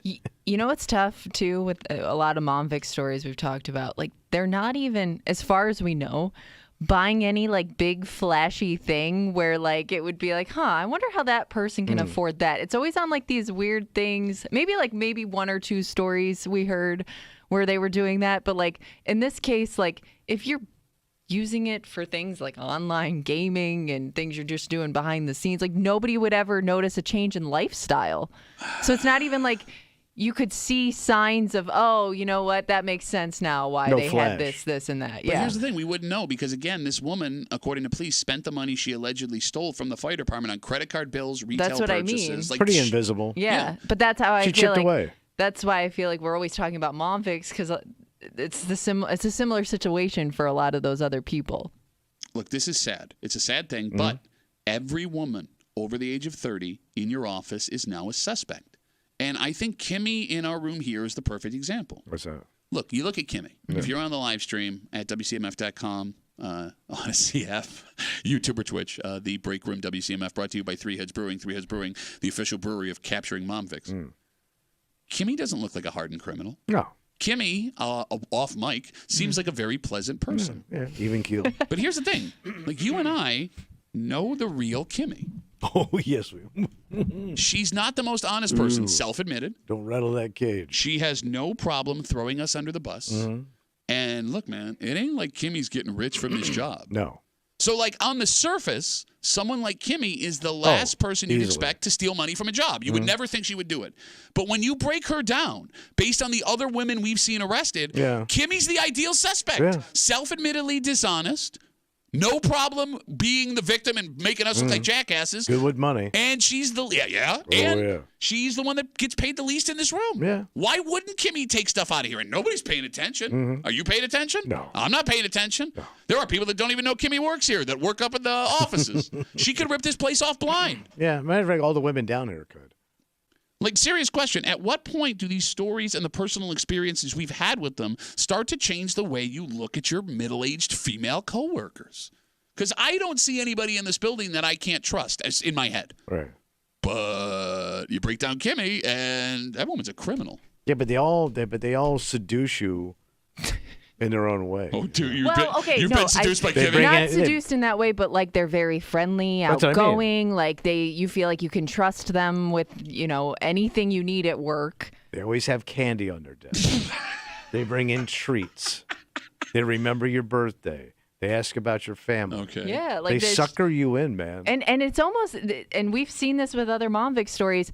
People stand up for them after it happens. Yeah. Like people are like, no, Yeah. she made a mistake. She's a good person. I don't want to see anything happen to this woman. Like we have seen cases where they're just such a well-liked individual that people don't even want to see them pay for the crime. There was a mind-blowing Mom Vic story from a couple of years ago where a woman who was working from a bank stole a bunch of money from the bank. Yeah. And she went to court. And as one of her character witnesses for her defense, Yeah.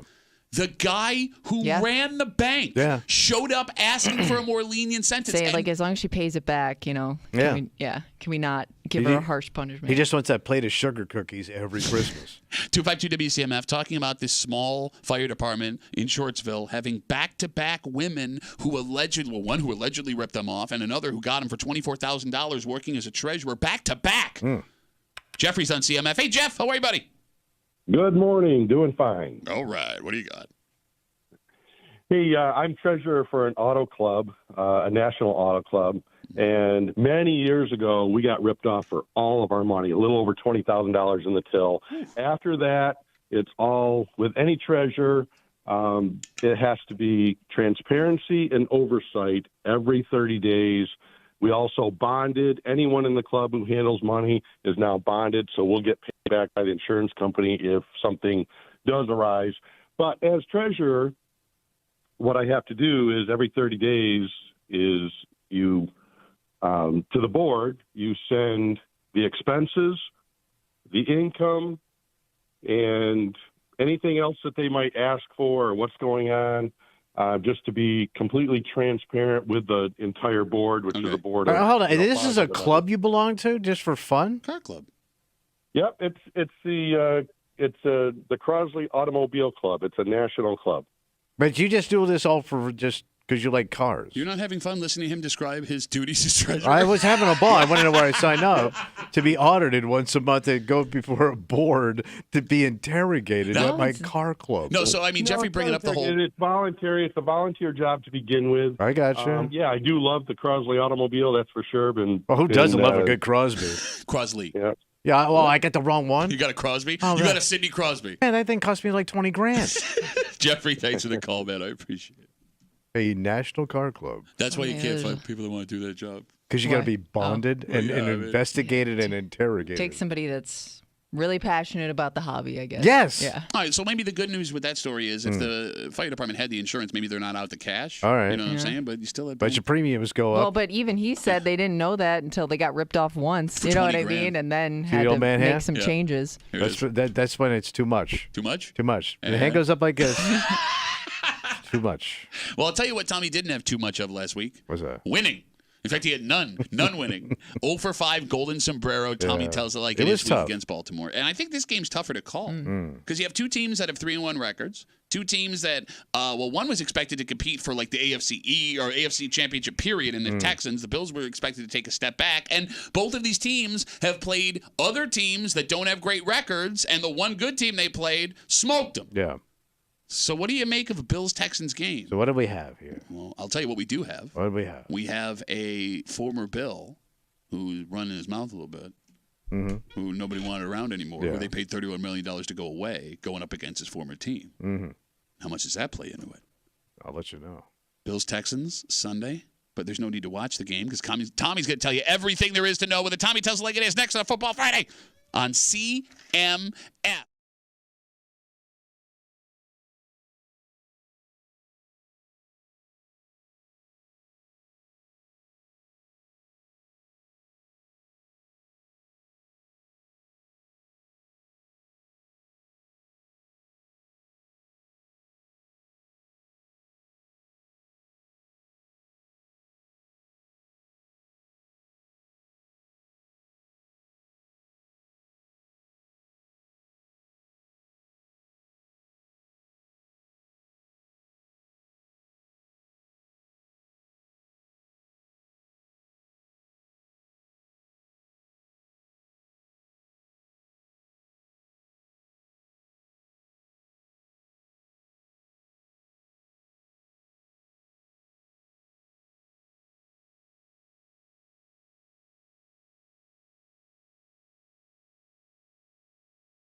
Bills, Texans, 1 o'clock live Sunday right here on 96.5 WCMF. You want to watch the game? Yeah, where would I go? Come do it with one super cool bro.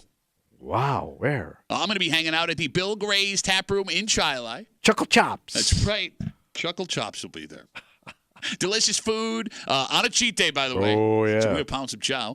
Fantastic drinks, specials all day long watching football. Come hang out with me at the Bill Gray's Tap Room in Chili Sunday, 1 o'clock with your friends from 96.5 WCMF. Also, quick sidebar. Today, your Buffalo Sabres open the season in Prague. Come on, Prague. They will be skating live right here on CMF, so if you want to catch that game, but you're at work, pop in an earbud, put it on the radio, whatever it is, and catch the Sabres live today on 96.5, 1 o'clock. 96.5 WCMF. All right, you're coming off a rough week. Yeah, it was tough. And that's actually good for the Bills because we know when you get confident, you fall on your face. So there was no chance the Bills had of winning that game. You changed the universe with your picks. Wow. So now we're back to normal, hopefully. All right. But I'm confident you also don't know how to call this one. What do you mean? I know Texas. I know the South. Okay. There are a lot of football experts that'll tell you what you want to hear. But only one man. Some football experts will tell you what you want to hear. Our football expert tells you what you need to know. It's Tommy tells it like it is in the break room on WCMF. Over under. Over under. Yeah. 1/2 a touchdown for Texans wide receiver Stephon Diggs. So he's got to get one TD To go over. It's what this game's all about, Tommy. And you're saying we need him to have a good game. Statistics show that the better Stephon Diggs has done the last couple of years, the worse it's been for the team he plays on. Now, we talked this morning about how everyone is playing nice in the Bills and saying all the right things, but you know what this means to two men in particular. Oh, yeah. Stephon Diggs and Josh Allen. Diggs has been hot and cold at his new home in Houston. He had a 2-touchdown performance in his first game as a Texan. He didn't find the end zone again until last week, and even that touchdown was on a weird-ass broken play. It wasn't a receiving touchdown. It was a rushing touchdown. But traditionally, Diggs does show up in big games that matter to him. Yeah. For example, He's selfish. Against his last former team, the Minnesota Vikings this season, despite the fact Houston was blown out, he still had the best game of the season. One thing to point out. What's that? The Texans, like the Bills, are 3-1. But their 3 wins are against some of the worst teams in the NFL. Right. Colts, Bears, and Jags. And all of those games were within one possession. What does that mean for Diggs' production? Over, under, 1/2 a touchdown for Stephon Diggs. Well, you know, I do like Stephon Diggs. Oh, yeah. And I think he's cool. Okay. So I'm kind of torn here. Oh. What are we going to do? You know, 'cause I kind of like the kid. Sure. Well, it's not who you like or don't like. I It's know, how he's I know gonna it's a perform. business. if that's your gut feeling. Yeah, I understand it. But I'm also emotional when it comes to stuff. Yeah, no, I know You're an you. emotional picker. Mr. Emotion. Well, you know, I like cool people. You know? I do. I like cool No, you're people. really cool. All the guys you hang out with, super cool. Whoa, another hat. You hang out with me, I stand by what I said. and you have a hat. I'm going to take the over on it. Really? Yeah, I'm going to say the kid gets one. Okay. Because I like him. But you're picking because you like him, not because you think he's going to play well. It's my pick. Okay. I'm allowed to pick how I want to pick. Sometimes I pick emotionally. You don't have emotion. We've covered this on the show before. You have no soul. Maybe I do, Pat. For the right people. Stephon Diggs? Yeah, I like him. Okay, all right. So I know you don't like jerks. Again, you're my friend. So to be clear, you are over. A little surprise pick there for you, buddy. 1/2 a touchdown for Stephon Diggs. I am surprised, but I like it because, again, you speak into the universe things. And you they said, change. if he gets some space, it's good for us. You want to see some cool guy touchdowns. Well, speaking of that, Yeah. our second pick, over under 2.5 total touchdowns for Josh Allen. There are a lot of things happening this week for Josh. So first off, you got the obvious Diggs situation. Yeah. He does not want to lose this game. I don't care what he says, right? He also doesn't want to have a whole hum performance, right? Second, Especially after last week. yes, you're coming off, to that point, a rough outing last week in Baltimore. And it's not like Josh played poorly, but he did not play the way we're used to seeing him play this year. They were shut down. He is the AFC Offensive Player of the Month. Did you see that yesterday? Well, it makes sense with those other 3 games. 100%, but that's what I mean. That's the standard now. You know he wants to quiet the folks saying this offense is in trouble and the folks that are saying, hey, man, without Diggs, the offense isn't the same. So we've seen in week 2 and 3, calm Josh, in control Josh, and that has been a more successful Josh. However, we know from week 1, That hair on fire, I'm going to win this game myself, Josh, is still in there somewhere. And you have to think, Tommy, he's going to have his hand in every big play that happens for this offense on Sunday, only to ensure it happens the right way. And he wants his stamp on this game. But 3 touchdowns is a lot. It's a lot in this league. Over under 2.5 touchdowns for quarterback Josh Allen. All right, so that's either throwing. He has to run it or he has to throw it. Total touchdowns. But he can't hand it off. No, that's a touchdown for that person. Why do we do this every week? Get a half. You get nothing. How do you not get an assist on an assist because it's not hockey or basketball? That's why. So he's got to get 3? Oh, yeah, to go over. You can take the under if you don't believe in Josh Allen. I believe in Josh Allen. Oh, do you? Yes. Well, then why don't you nut up and do what everyone wants you to do, you bitch-ass bitch. I'm going to nut up on Josh. Well, I don't know if I have to dump that or not. No, it's my emotion. Yeah, my emotional nut. Nutting up. Yeah. If I have an emotional nut and I offer it to a man, there's nothing wrong with that. Nothing to see here, kids. Why'd you bring kids into it? I meant kids in general. That doesn't make I any think sense. you're kids. Kids as My people. kids? No, you're a kid. You just said I meant your kids. No, Hold on, you're I a gotta kid. text my wife. Hey, honey, we can't let Tommy run the kids anymore. I bought you drinks and you were a kid. Anyway. Over under 2.5 touchdowns total for Josh Allen on Sunday. I'm going to take it. You're going the over? Over. Yeah. You know he's going to come out like a wild man. Well, I don't know if that's a good or a bad thing. Yeah. Do we love Wild Josh? Yeah, that's what we all pay for. Well, no, I want to see the Bills win. And I like watching Wild Josh, but if Wild Josh doesn't have to be Wild Josh, I don't want Wild Josh. Yeah, I was going to say, Wild Josh comes out when things aren't going well, necessarily. I think he's going to have a hell of a game. Okay, so to be clear, you're over 2.5 touchdowns for Josh Allen on Sunday. All right. It's Tommy Tells It Like It Is. Coming off his 0-5 week last week, he is over 1/2 a touchdown for Texans wide receiver Stephon Diggs. He's over 2.5 touchdowns for Bills quarterback Josh Allen. Are you ready for your third pick? Mm-hmm. Over under 55 yards receiving for Bills rookie wide receiver Keon Coleman. He was not the replacement for Stephon Diggs, and that was made clear by the coaching staff when they drafted him. But in the minds of Bills fans, he is the exact replacement for Stephon Diggs. Okay. And he's had his first 4 games are what you'd expect from an NFL rookie wide receiver. Yeah. He had 2 games of exactly 51 yards receiving, 1 game of 24 yards receiving, and 1 game with 0 yards receiving. But he's new. Yeah, he's learning the game. Speed of the game's different. He's heating up.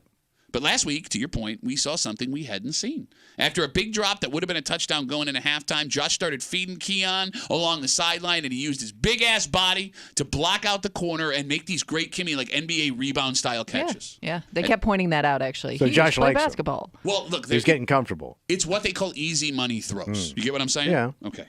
If that works, he'll hit 50 yards, no problem, 55 yards, no problem on Sunday.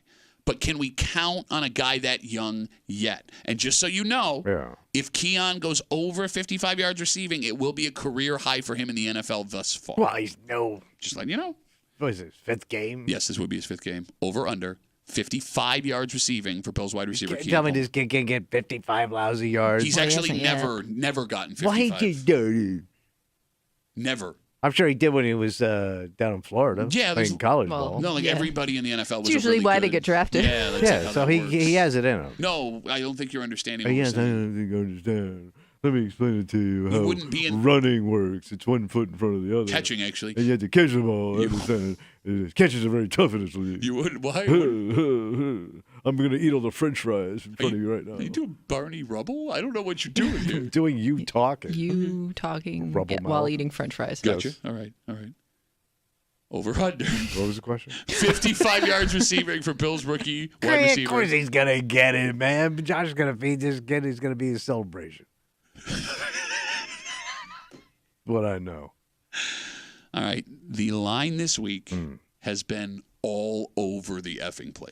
But it's marginal. Yeah, well, some injuries could change it. We're not really sure on yeah, that I mean, like, yet. this could what But we're going it's to go with. I tit think for tat both with the teams numbers. actually are struggling with some Is injuries. it bouncing that much? No, I mean, look, yes, when in the grand scheme of things, it's a small number, but lines don't usually move this much. The Bills opened as 1.5-point underdogs, which was strange because the Bills have opened as underdogs for each of their road games this season. However, from midnight Sunday to Wednesday afternoon, it moved 3 full points in favor of the Bills. All of a sudden, the Bills are now 1.5-point favorites, and I can't, Kimmy, figure out what would have moved it because, like you said, both teams are facing potentially significant injuries. I am surprised that it moved that much. Tommy, do the Bills win? And if so, is it by at least 2 points? So do I think the Bills are going to win? Yeah, that's the question. Every week we ask you the same Of question. course I think they're going to win. Okay, so the Bills win. It's Texas. Yeah. Yeah. No, I'm nervous now. I don't even need to do that. I don't even need to do this because everyone sees it coming from a mile away. Have you picked the Bills to win every game so far? Yes, he has. Okay. Yes, he has. I was just wondering. Yeah. Yeah, I'm called a fan. No, Yeah, I you're not. support my No, you team. usually you're don't not. pick as a fan. You pick as an expert. An expert fan. Okay. Okay.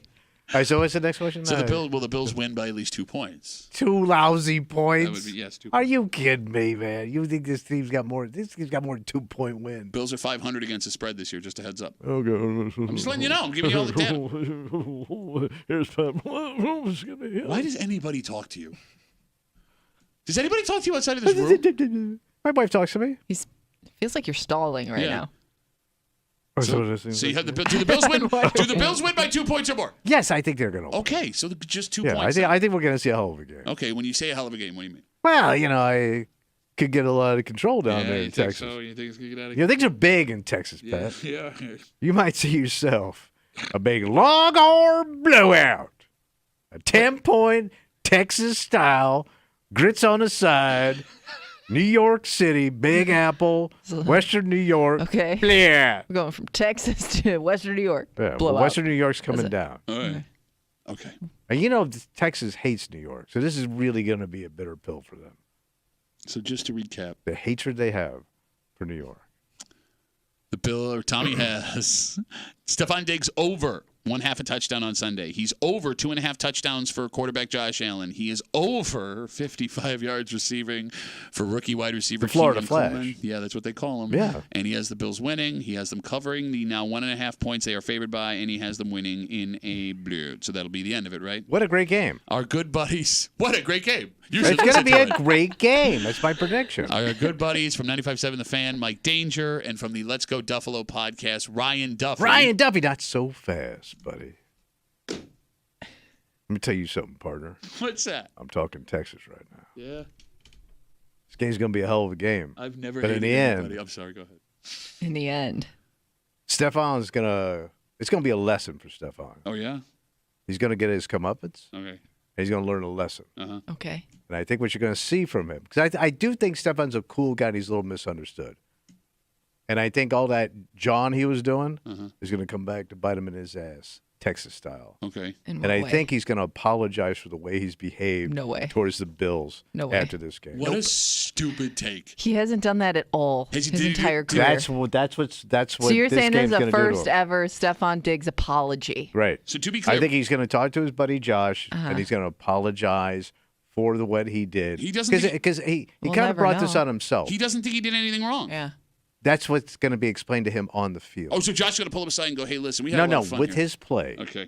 because Josh is going to let that arm and that ball do the talking. So I want to be clear that Stephon Diggs came to Buffalo from Minnesota after a similar situation. Mm. And the Vikings came to Buffalo a couple of years ago, and they beat them in a really close game. And Stephon Diggs did not apologize to the It was a Vikings. close game. This is going to be the same game. Okay, so just you, And this ain't What is Minnesota he apologizing ball. for? Leaving?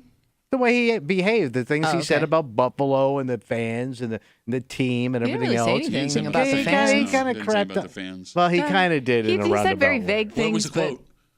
His quote was so vague I can't remember. Bro, your brain is vague. You got a bad case of vague brain. Okay, so Stephon Diggs, certified Stephon Diggs apology. For the Before way we're he back did- on the air. Before we're back on the air on Monday.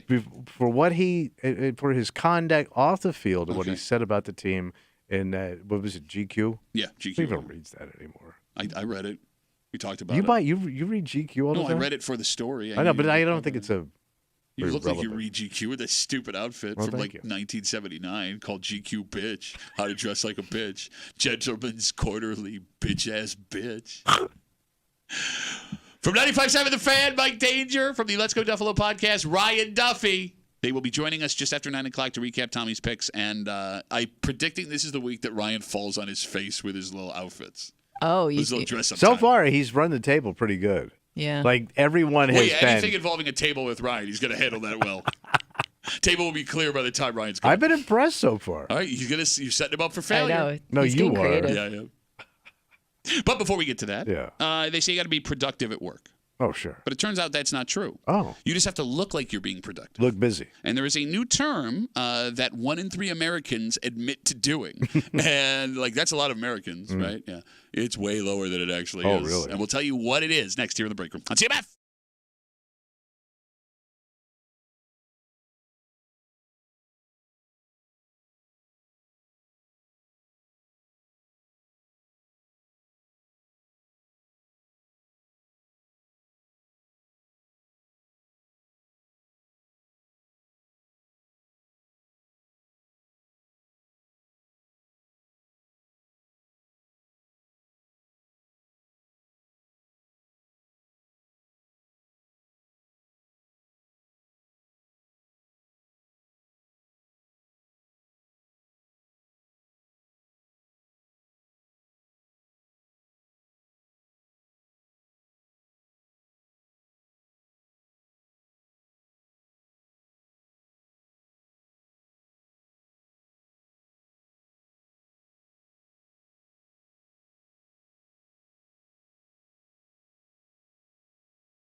Tommy, there are people who believe that working hard is the key to a successful career. You got to keep at it, Pat. And you'll get everything you ever wanted. And it turns out those people are wrong. Oh. The real key is looking like you're working hard. Okay. And a lot of Americans seem to subscribe to that idea when they go to their job every single day. You're hanging out in the break room, Rochester's Classic Rock 96.5. WCMF. We'll jump right into it. What you got? 1 in 3 Americans admit to faux-ductivity.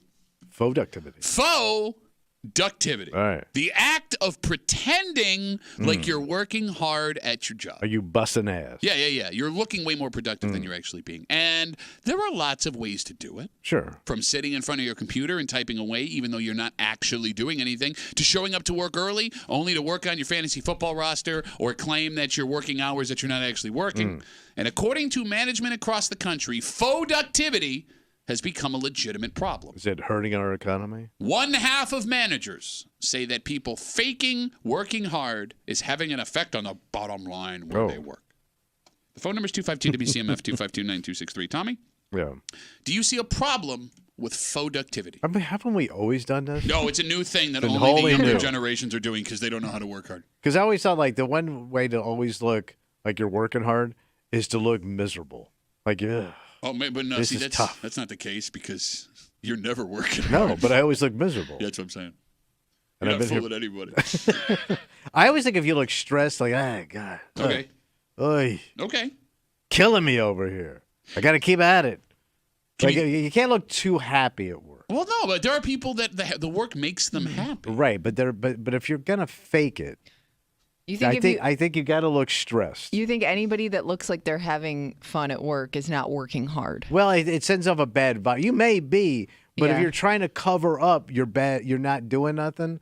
I would look stressed. That's such an old school take, man. That is such What, an old stress? school take. If you're not miserable, you're not doing your job the right way. Right. What am I paying you for? But I would think the more miserable you look, the more likely you'd be to like cut corners because you just don't care. You're just angry. You know what I mean? Like No, you're but I'm not showing enjoying what you're passion. doing. There's no passion behind No, it. but I am showing passion. You think by looking angry, it makes people think you're more passionate about your Maybe job? I misspoke. Not angry, stressed. Like, Okay. I'm trying Okay. to get the man. I'm All right. pulling for the company here. Okay.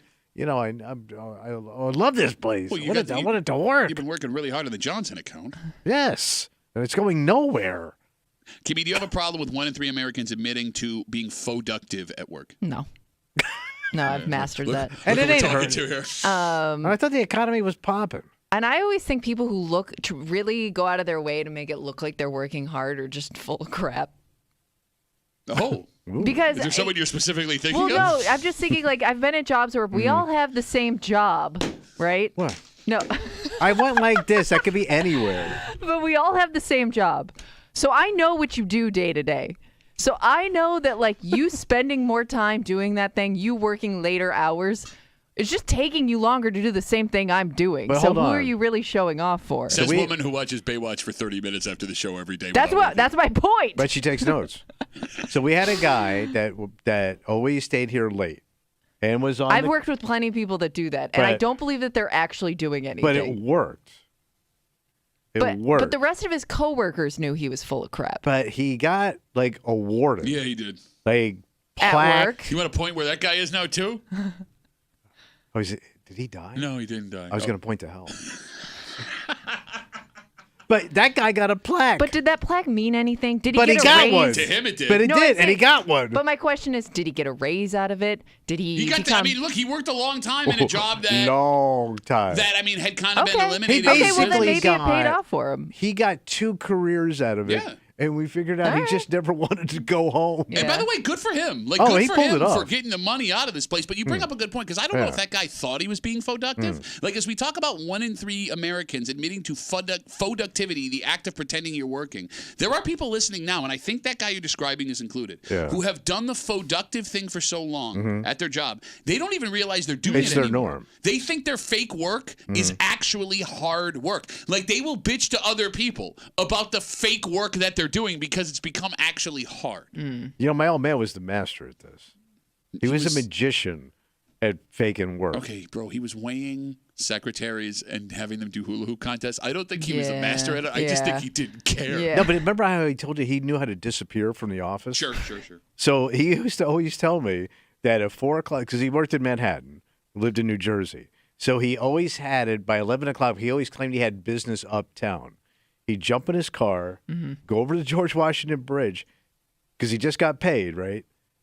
Liquor store, home, mow the lawn, and then he said, I had my weekends off. Oh, wait, you guys weren't around? The kids weren't around? We were around, but he was off. That is weekends And off. that was his theory. And he just stole a half a day from his own company. Right? He's only hurting himself. Kimmy brought up something a second ago, like that managers may have a hard time spotting who is and isn't being productive. But someone that works on the same level you are, you can see that stuff right your away. coworkers, people you work side by side with know who's faking it and who's not. Yeah, you got floor seats to that action. Like, there are at least 3 people we work with who are super guilty of this, and 2 of them may be in the room right now. Who are they? Well, guilty of what? Productivity. Oh, yeah, I can fully admit. I take my time doing stuff that should take me like 30 minutes. Who's the other one? I don't know. Oh, you don't think you're this person too? Me? Look at that. Did you see that? Me? What? I mean, here's the thing. Like, I give you credit. You get here earlier than anybody else.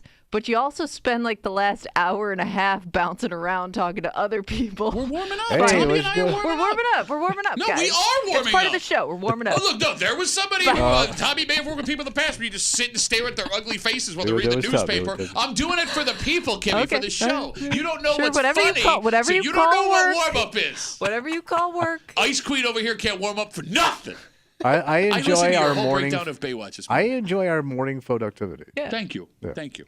So, what may be funny about the funniest part about this study that 1 in 3 American workers admit that they're productive, and that managers came out. One half of managers says it's actually hurting the productivity and bottom line at their job. There's another study in this study. Was it a double study? Oh, yes. It turns out those managers that are bitching are the worst offenders of productivity because 37% of managers interviewed in this study said they're being productive at work. So they admit to being Yes. to milking it. It's more than the average person admitted to. All right. More managers admitted they're being productive despite the fact that they're saying it's costing the bottom line. And that might make more sense than everybody else. Because that? if someone gets promoted from being a worker bee to a manager, all of a sudden there's less for them to physically do.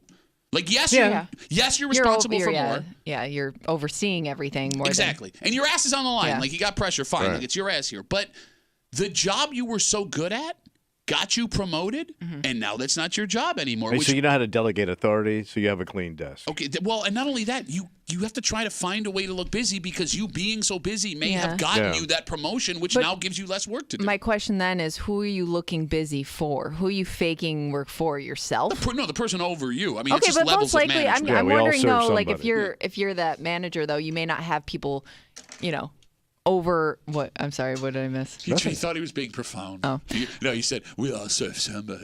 We do. we all serving somebody. But I would think, like, as the manager, you're not. There isn't somebody looking over your shoulder as much as there would be in the job that you had before, because now you are the person paying attention to everybody. Yeah, but the higher up the ladder you go, the more your ass is exposed. Right. So I'm wondering. I guess I'm just wondering, like, are you faking it? I wouldn't think you're faking it as much just because there's not as, somebody's not watching over you 24/7. Well, you also got to motivate your people, so you got to also look like you're busting That's ass why and I'm motivate thinking your people. you're most likely faking it for the people below you at that point. But here's the problem, right? Like, Fake is fake. If I'm working under you, I know how to spot your productivity better than the person above you, right? Yeah. Like, you can't fake someone working hard that you're faking, especially if it's a different kind of job. Because even if the boss is working hard, nobody underneath management thinks that the management is working harder than they are, right? So you're already couple points down. Yeah, exactly. Right. So for you to then be faking that you're working hard at a job that they don't think is hard in the first place. And you always see more looking up than you do looking down. Oh, well, you stop saying stuff, stupid. We all see somebody. You always see more looking up than you do looking down. You know I'm right, bro. Are you just reading like a motivational calendar right now? Thank you, Anthony Robbins. I do wonder though, if once you get the reputation one way or the other, like whether people think you're a hard worker and you're actually like busting your ass, or people think like you're faking it most of the time, can you change their opinion after that? No. Because I'm thinking Once like a even if stroker, you, always a stroker. Yeah, it's what they said about your mom. so then it may kind of benefit you if you are somebody who busted your ass, became a manager, and now you can fake it because people already think you're a hard worker. So it's not as easy to spot the photo. Okay, that's a good theory. That's a good theory. But again, you would have had to have been a legitimate hard worker, which is something that's already inside you. Like, that's a pride. Yeah, you're driven, man. Right? And then why would you all of a sudden just, throttle Well, back? because to your point, you don't have as much to do. I don't know. No, but those guys are always looking for that next promotion, right? Or women. What about them? They're looking for women? You have a female boss. Yeah, man. You have a female boss. Dude, that's exactly what you just said. I know. Okay, I'm just making sure. And she's a great boss. So, they get into the reasons why. They get into the reasons why people are being productive. And the number one reason was a lack of work-life balance. People don't feel like they have enough personal time and that work is taking it all up. So while I'm at work, I'm going to start doing personal stuff. They admit to feeling burnt out. The third most common one was the most interesting. What's that? That people feel they don't have enough work to do at their job. Oh. That they're not being productive because they're lazy. They're being productive because they don't want their boss to realize you don't need me as much as you think you do. Or if I do more, you're just going to pile more on. Which is also, look, that needs to be shared with every Gen Z worker moving into a job. Do not go above and beyond because it just gets worse, man. But I think the productivity can backfire on you because if you are somebody who maybe doesn't have enough stuff to fill up your day, but you're just kind of faking it like you are. Well, if you're somebody staying late, well, so-and-so will handle it. They're here later. Or, you know what I mean? Like, I could also see that backfiring on you because now people think like, oh, because they're here, because they're working longer hours, let's give them more to do or more responsibility. Yeah, I get what you're saying. Look, I guess no matter what you do, you're screwed, right? Because if you're actually working hard, you're right. Life will get harder because they expect that out of you. If you're not working hard, your coworkers are going to know. And you're running the risk of getting caught and being either punished or blown out of that gig. So have fun at work today. Good luck, everybody.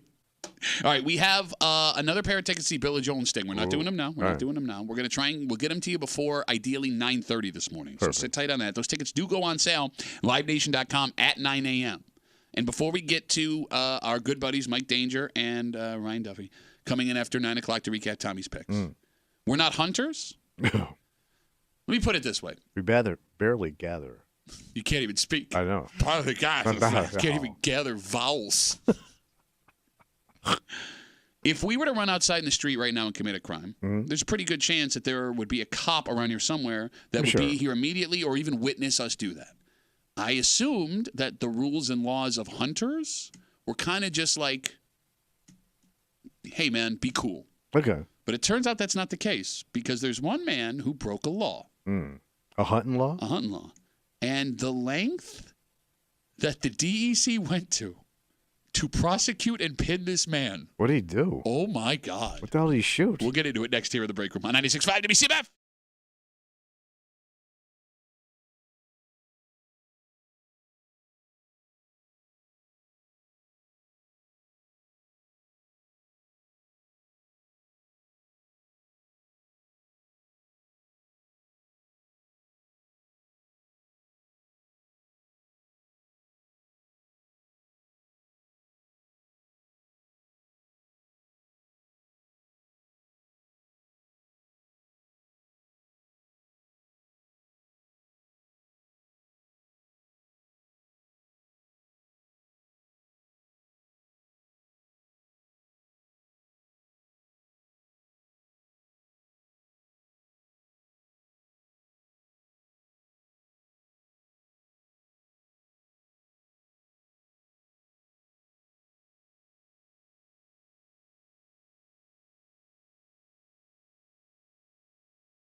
There are some laws, Tommy, that are kind of the honor system. Okay. Like you're not going to get arrested for jaywalking. No. But as a non-hunter, I kind of thought this was one of those laws. Don't shoot. Well, what you can and can't take, how much you can and Oh, can't all take. right, all right.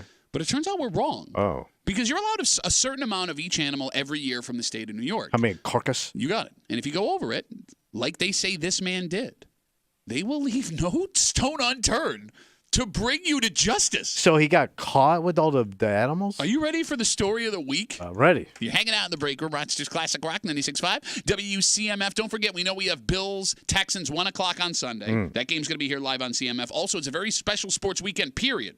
The NHL season kicks off today. Your Buffalo Sabres open it up, skating in Prague at 1 o'clock. And that game will be carried here live on CMF. So if you are at work and you want to catch the game, pop in an earbud, put on the radio. We will have Sabres Devils live from Prague, 1 o'clock, live right here on 96.5 WCMF. Don't forget, we still have Billy Joel and Sting tickets to get you. We'll get you those. We'll try and do it before 9:30. Those tickets go on sale at 9 o'clock, livenation.com, from your friends here in the break room on CMF. This story went down just west of us, Tommy. What happened? It starts all the way back in January. Oh, last hunting season. That's when the Department of Environmental Conservation received an anonymous tip that a man had taken more than the legal amount of bucks during last year's hunting season. So he's got a pile of deer? That's right. And the complaint led the DEC to a taxidermy shop. Okay. At the shop, their investigation showed that a man dropped off 4 antlered deer. 2 he said belonged to him, and 2 that he said belonged to his brother. Oh, okay. And for you non-hunters like us out there, you're allowed 2 bucks a season according to the Wait, you're only allowed 2 damn deer? Bro, I mean, there that are seems guys, like a lot. There are people that go years without getting one. Yeah. Oh. I always thought everybody got a deer. No, it's not like a Well, pamphlet. and I feel like one deer, like the meat of one deer goes a long way. I could be wrong. No, I mean, people are trying to give venison away all the time.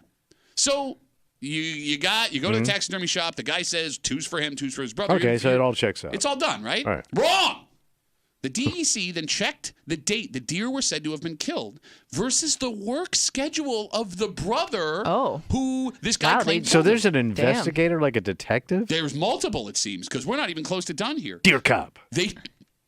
Maybe people try to get away with this more than we think. So, Kimmy, they determined that this brother was working when the tag said the deer were shot. So they didn't match up. Yeah, the DEC went and talked to the brother. Wait, so these things are like time stamped? I guess so. 252 WCMF for all you hunters out there if you want to help clue us in. But who does that? We're soft boys. I think you have to write it in yourself. Oh, all right. I could be wrong.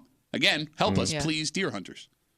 The DEC went to talk to the brother, and they say he confessed that he hadn't hunted at all that season, and he gave his tags to his brother. Man, why did you say that, man? Well, maybe he thought there wasn't, I don't know, maybe he didn't know if there'd be punishment for it. So, after that, the DEC goes and confronts the alleged deer liar. But when they got there, he wouldn't admit to wrongdoing. He claimed he shot 2, and the other 2 he's sticking with it. He found on the side of the road, and he just used his brother's tags, which is a thing you can do. You can tag a deer on the side of the road, and you can take that. That's legal. So, there's no way to finish the investigation. We're done here, right? Yeah. Wrong, Tommy. What did they do? Authorities for the DEC. Talk to the deer's I'm parents. sure they could tell how it died. You know what I mean? Well, I mean, it's already been taxidermied. Well, he was surprised. Right, but you could ask them. They didn't go that route, Kim. Okay. Authorities used a search warrant to go through his home and his cell phone. You heard that right. Okay. To determine the man was lying. And they say the search warrant and the cell phone search determined that this guy was full of crap. He was charged with a whole bunch of stuff. He took a plea deal. He was punished with a $900 fine. $900? He had to give 2 of the deer back. To who? One back to the state, I guess. What are they doing it? I don't know. And he's facing a revocation of his hunting license for up to 5 years. So he could be off to hunting. For 5 years. Yeah. Did you have any idea they went this far to find hunters that did bad stuff? It seems like a lot of work over a couple of dead deer. Well, but if you don't enforce it, you could have a serious problem. I guess, but Jesus Christ, man. All right, we're non-hunters, so... It seems like a lot of resources over 2 dead deer. Okay, but, like, you can't replace the deer once the deer are gone. You know what I'm saying? Like, you kind of need a lot of deer to make this work. I got it. I don't think you do, though. But we got a lot of deer. Well, we have a lot of deer now. Okay. All right. 252-WCMF, 252-9263. Because, look, I agree with you. This seems pretty extreme to me. Yeah. But we're not hunters. And I'm curious if what they did here is something that hunters want? Because the whole story started with an anonymous tip, which means somebody that knew must have called the DEC. And by the way, it had to be this guy running his mouth, right? Because how else would they know that he got 4 deer? Right. Oh, well, you know what I did? I took my brother's Yes. So, like, when it comes to where hunters fall on this stuff, on one hand, Tommy, it seems that hunters love freedom, right? Yeah. Like being out in the woods shooting your own food. Yeah. That's freedom times a billion. But at the same time, most hunters are also conservationists. Yeah, they are. And if you take too many deer, you can screw up the deer population and F up things for years to come. Right. So is this investigation, something that you deer hunters getting ready for the season stand up and applaud from the state? Or do you see it like Tommy as overstepping BS, too much resources? Because they can really get into your business. Yeah. Well, I mean, but you broke the law. Yeah, but Right. I'm guessing they see this guy as a dick for breaking the laws and ruining. This is the kind of guy that ruins it for everybody else. Kind of situation. Okay. Would be my guess. But now they're going into like your work records and your house. Brother's and work records, search warrant for the house, search warrant for the this cell is phone. like very deep into your privacy. I mean, the fact that they interviewed the taxidermist in the first place seems pretty insane to me. But again, this is not our world. 252 WCMF. Again, a man was charged and took a plea deal after the DEC says he took 4 deer, 2 tags that he had for himself and 2 tags that he had for his brother. In the last hunting season, they did an investigation, interviewed the taxidermist that had the deer. They then went to the brother, who admitted under questioning that, yes, he didn't go hunting. He gave the tags to his brother to use. The brother, when he was interviewed, said he found the 2 deer on the side of the road. He didn't shoot him. He just used his brother's tags. They then got a search warrant for his home and his cell phone, which determined he was lying, and that's why he was charged and took the plea. So did this dude have to get like a lawyer? I don't know. Deer lawyer. Yeah, you never see that in those ads, right? I see motorcycles, big rigs. Did you shoot a deer? Call me. By the way, there's already a guy with a name for it in town. Who's that? Jed. That'd be the perfect deer lawyer. Call Jed. Shoot a deer, call Jed. Jed will fix it. 252 WCMF. Let's talk to Nate. Hey, Nate, how are you, buddy? Good. How are you? Good, man. Hey, guys. First of all, you guys are awesome. Second, you're allowed 1 buck tag per person in New York State. Okay. Once you buy your big game hunting license, you get that buck stamp. You get a bear stamp. And then also, you apply for doe tags in your DMU area, which is sections of New York State. Where you're going to be hunting, you apply, and it's like a lottery draw. All right, so wait, so there's tags for every goddamn animal? Yeah, you can't just shoot stuff. Wait, but there's a difference between a buck and a doe? Yeah, one's a man, one's a woman. Oh, yeah, I got that part, but why do they get separate stamps? Because you need the doe create more deer. Yeah, I get how the birthing works. No. How many doe can I kill? I mean, you can get up to 2 per person. I can kill 2 chicks, but only 1 dude? But there's... Well, you never see that video online? 2 chicks, 1 buck? Yeah. But there's been years where I've applied for doe tags, and there's been 4 or 5 years in a row that you just don't get them. It goes by... It's just like a lottery draw when it comes to doe tags. They changed that up probably 20 years ago. Okay, so Nate, let me ask you, listen, I appreciate all the information. It's Latin to us, man. We're not getting any of this stuff. I'll ask you this. Technical. I assume you're a hunter, Nate?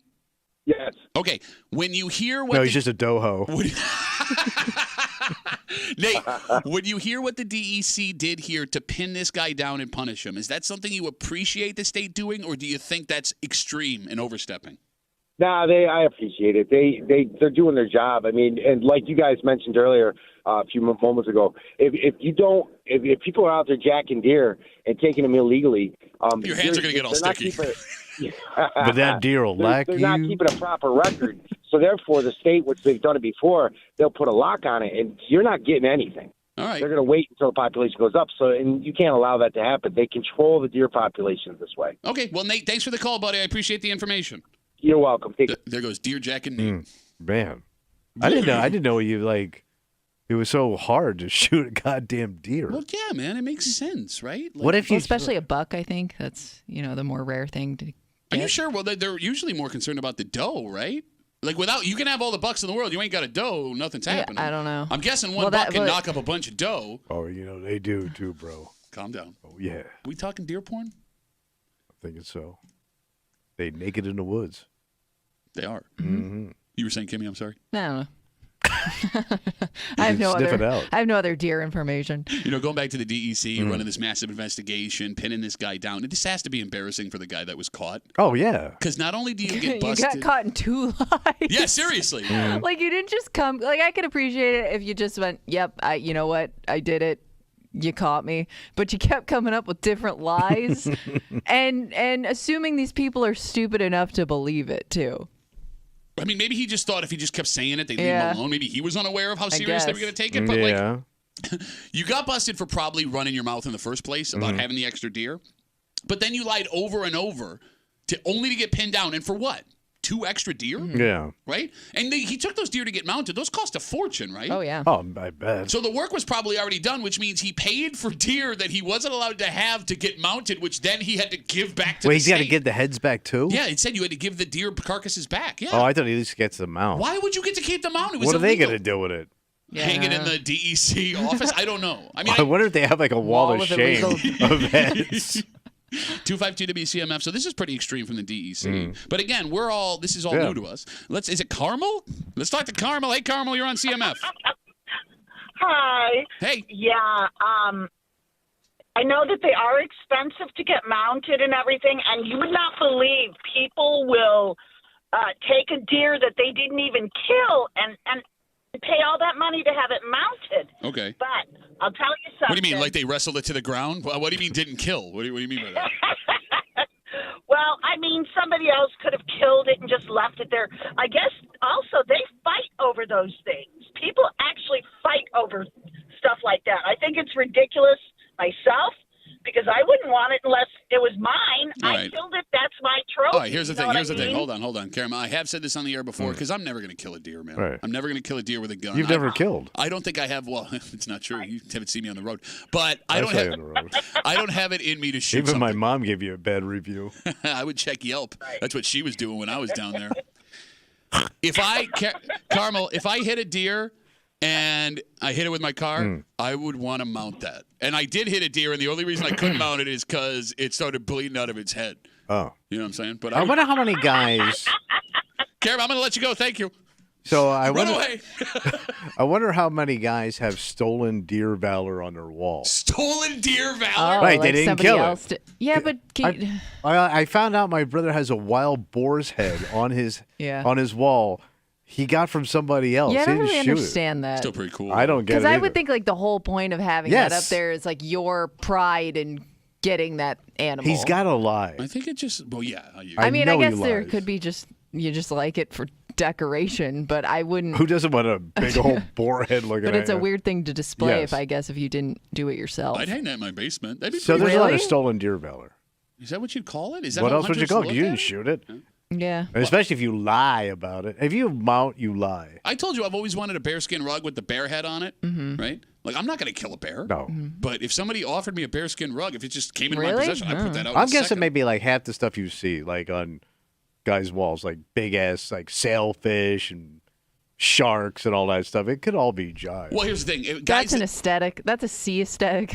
I can understand. Sea aesthetic. Wait, you understand the fish, but you don't understand the deer? Yeah, because I feel like Lion-ass people. fish I feel mouth. like people have that in like cottages and stuff because it's like we're by the water, so we have to put this fish head up. So you can probably buy the crap. Well, no, here's the thing. I think you're underestimating how many people with money have the ability to go to like these like hunting reserves is what they call yeah, them. yeah, And and they they just- essentially run the animal out in front of you and Right. you blast it in the face, right? It could be that, which is also, I guess, by your definition, stolen deer valor. Yeah. Let's take one more call, 252 WCMF. This guy got in a whole bunch of trouble after he used his brother's deer tags that he shouldn't have used. The DEC did a massive investigation. They interviewed a taxidermist. They interviewed his actual brother. They caught the brother in the lie. They go back to the guy. He creates another lie that he just hit the deer on the side of the road and used his brother's tags. They then got a search warrant to go through his home and his cell phone, and it led to him taking a plea deal, a $900 fine, and a potential suspension of his hunting license for up to 5 years. AJ's got the last word on CMF. Hey, AJ. How are you, buddy?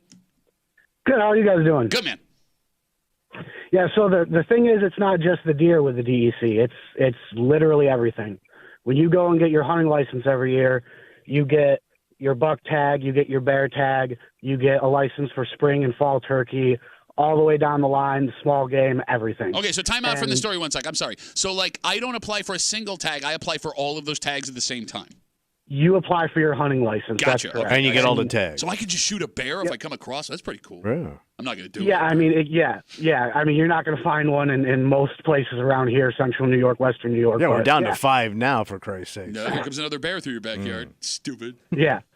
So, and the DEC, they drive around and they they keep an eye out for people who are out there hunting out of season. Just trying to make sure that everyone's got the proper licensing and doing what they're supposed to do. Okay, so AJ, as a hunter, as we tell you this story, and Tommy thinks it's overstepping boundaries and things like that. It just seems a little much. As a hunter, do you appreciate what the DEC does in this scenario? Absolutely, yeah. Okay. I mean, it's they're doing their job. Again, they're out there trying to protect for future generations to be able to go out there and hunt. So, all right, AJ, thanks for the call, buddy. Have a good rest of the day. I thought we were just slammed with animals. What's the point? Well, yeah, but Then eventually we found out there's like 1,500 black bear running around, or no, 8,000. Yeah, it was a lot of bear, but they're all up in the North Country. Well, where else would you want them? Well, no, I'm saying it's not like Manhattan. You don't. No, rent's too high. Can't afford that. What are they going to do? Work with their bare hands? Well, they do down there anyway. They throw it at you. No, but I mean, like, we've kind of learned the reason the DEC exists is because we've learned our All right, lesson. we overkill. Remember how many buffalo there were in the plains there? And, like, the dodo went the way of the dodo. Like, we just started killing everything, and then it's like, oh, they can't make more of them. All right. Oops. All right, let's take a break. Mike Danger, Ryan Duffy coming in just after 9 o'clock for the recap of Tommy's picks. Tommy coming off his Golden Sombrero 0 for 5 week last week. But before we get there, the prince of a music family, not the actual prince, but the son of a rock and roll legend. All right, what's he doing? He was married over the weekend. Okay. And he married, actually, a woman who's more famous than him, an actress who, when you hear she got married, you're going to feel old. Oh. But, Kimmy, you've heard stories of women not marrying men because their names would be too ridiculous, right? Oh, like they're trying to avoid that last name. I don't know. You think that would prevent the relationship? Well, tell you what. I'm going to tell you what this woman's new married name is. And I promise you, it is the funniest name you have ever heard for this poor celebrity woman. And we'll tell you what went down next here in the break room on CMF.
There are lots of things that go into finding your soulmate. Oh, yeah. And I'm curious here, and Kimmy would be the one to answer, Really? if what your name ends up being factors into that. Oh, okay. If it matches. You got it.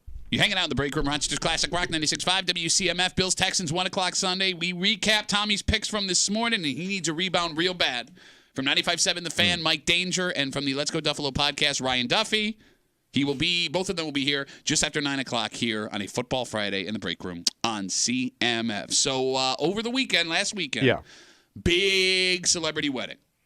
Who got hitched? Okay, so first off, it contains a child of a rock and roll legend and a woman who made herself famous on one of the most popular streaming shows that's ever existed. Oh, wow. John Bon Jovi's son, Jake Bon Jovi, he is a model and an actor, has been dating actress Millie Bobby Brown. Millie Bobby Brown? You know her. She got famous as Eleven from Stranger Things, right? Yeah, but I don't. Has she been in other stuff too? I don't know. I know her from Stranger Things. Yeah, I know. Like that's where she really. Yeah. So made her Millie money. Bobby. Millie Bobby Brown, uber famous from Stranger Things. She's all grown up now, which, by the way, Kim, I never watched Stranger Things, but I know her as like a 12-year-old. I feel super I think she's old. still pretty young. Like I don't think she's. Can we get an age for Millie Yeah. Bobby Brown? Right. So she weds Jake Bon Jovi, son of John Bon Jovi, over the weekend. Right. And now that the wedding is done. Oh, she's only 20. Now that the wedding is done, her name is Millie Bobby Brown Bon Jovi. Oh, did she keep Brown too? Now, I don't know what she kept, but that's what it was called. They kept calling Millie her Bobby in the story. Bon Jovi. That's almost hard to say. Millie Bobby Brown Bon Jovi. That's what it sounds like. That's what she's going to. It sounds like you're describing a Bon Jovi. That's the Millie Brown Bon Jovi. You can't even do it. You can't even say Millie Bobby Brown Bon Jovi. Millie Bobby Brown Bon Jovi. Yeah, I can't say that fast. Yeah, it sounds like a law firm. Mhm. Did you shoot a deer and being investigated? Call Call us Millie Bobby Brown Bon Jovi. Yeah, like 7 guys are walking at your camera.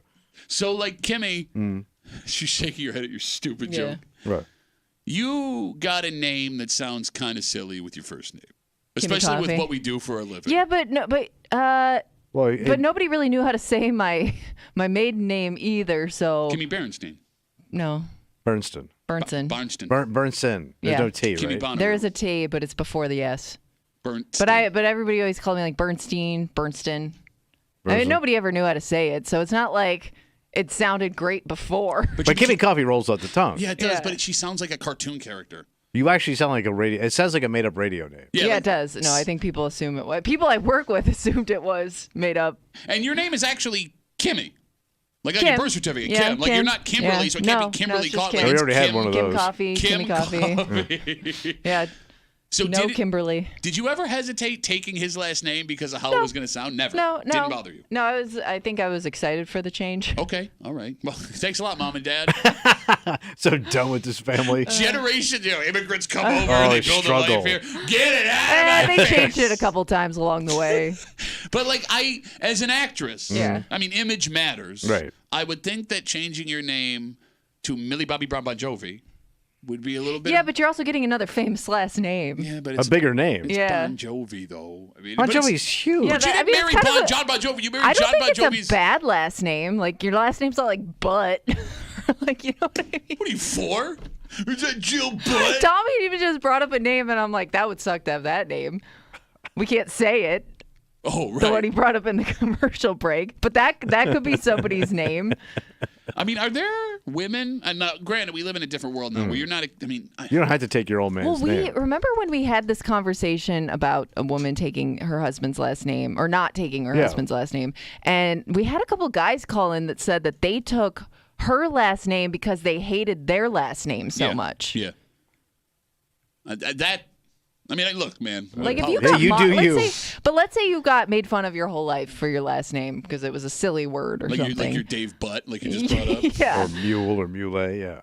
Well, your family did You would change. have an issue. You would have that much of an issue changing or struggle, I guess, in your head going back and forth changing it when you never liked it in the first place. I don't know. I would be afraid to go. Like I don't really care about my last name. Yeah, me right? neither. Like, but I think I would still have a hard time like going to my folks or my family and being like, yeah, I'm They'd be changing. pissed. Yeah, exactly. Because they're old school. Because here's the thing: didn't you have family members of yours change the pronunciation? Both of my brothers changed the Yeah. spelling of their last, which was weird because you just changed the spelling.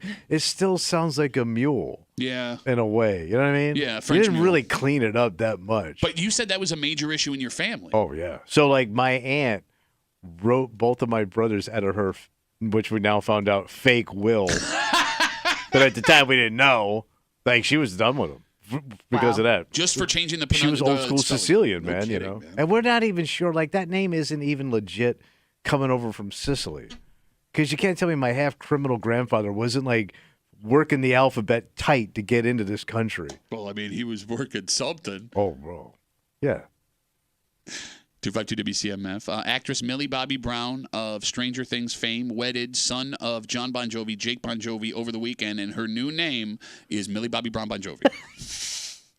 Like, how is that not the greatest joke of all time? Every time he's like that would never get old. It's hard to make it a joke when you can barely say it, though. I know. Millie Bobby Brown Bon Jovi. Yeah, how do you introduce her? Like at an award show? Millie Bobby Brown Bon Jovi. You'd have to cut it down. I'm trying to think of But other... even Millie Bobby Bon Jovi is hard to say. Millie Like even Bobby if you Bon Jovi. cut out Brown. Millie Bobby Bon Jovi. It's the Bon Jovi that screws you up. Well, yeah, Bon Jovi is just hard to say, period. Yes.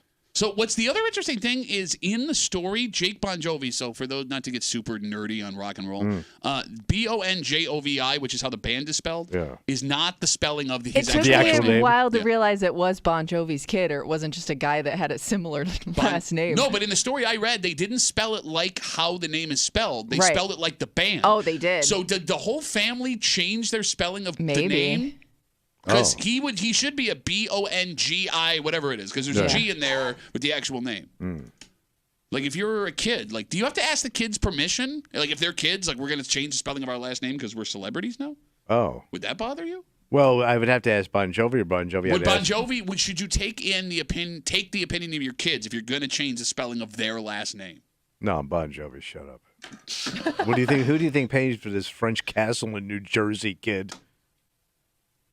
Can I tell you? I was flipping through cable a couple weeks ago, and it was an interview with Bon Jovi in his house. Yeah. And you know how I feel And about it's a castle. It is. In New Jersey. But like they started going through his workout routine, and like they went in the basement, and like he's working out with like this personal trainer. Yeah. And I think he was trying to look tough because he's from Jersey. You know, Yeah. right?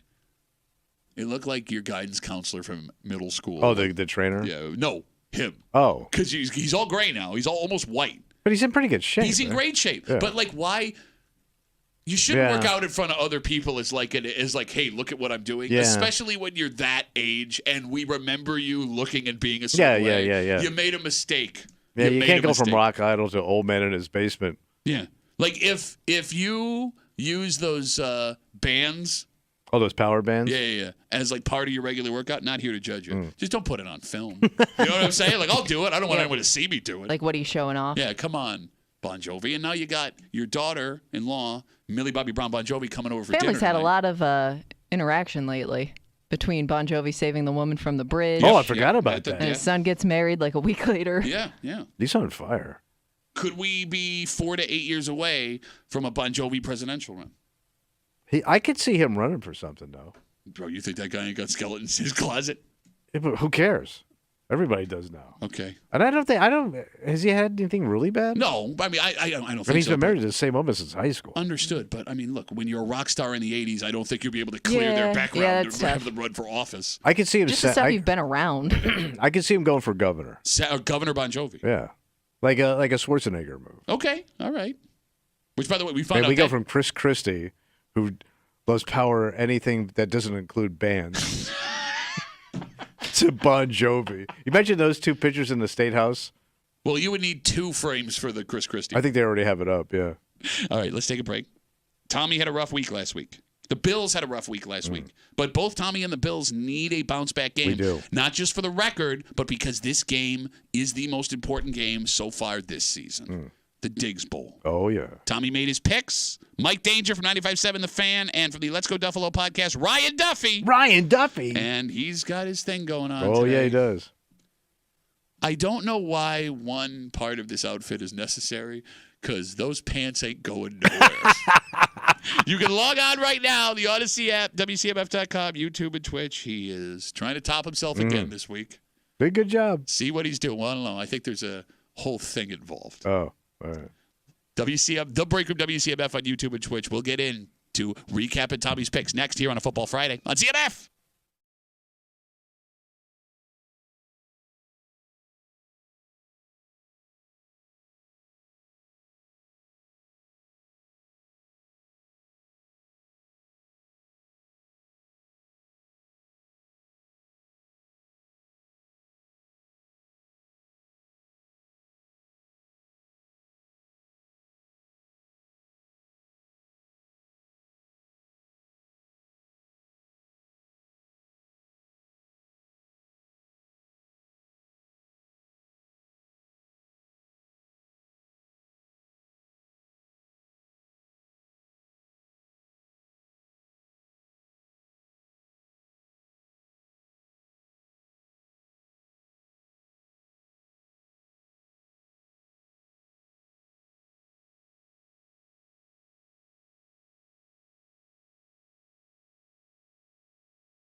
Bills, Texans, 1 o'clock live Sunday here on 96.5 WCMF. The Diggs Bowl, baby. Oh, boy. But let's say you want to watch the game. Oh, yeah.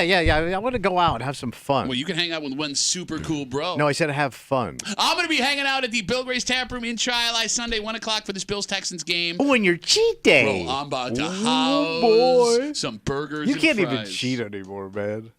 Bro, you fennel-eating You're bitch. not even a glutton. You're going to run your mouth with what you eat.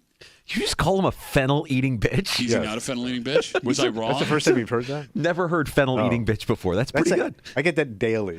Oh, my butt hurts so bad from the fennel. Come hang out at the Bill Gray's Tap Room in Chi-Li on Sunday, 1 o'clock. I'll be hanging out. Fantastic food, delicious drinks. Come see me and the rest of the CMF crew Sunday at Bill Gray's Tap Room Chi-Li on CMF. By the way, real quick before we get to the boys, we have one final pair of Billy Joel and Sting tickets to give away. Those tickets are on sale right now at livenation.com. We will get you those as soon as this segment is over. So don't call now, so help me God. I'm going to start blocking people. We got caller ID. All right. Just follow directions. Joining us as they do every Bills game, our good buddy from 95.7 The Fan. You can catch him every weekday 3 to 6 on the Sports Bar. Mike Danger. Hey, Good morning, gentlemen. How are we? Good.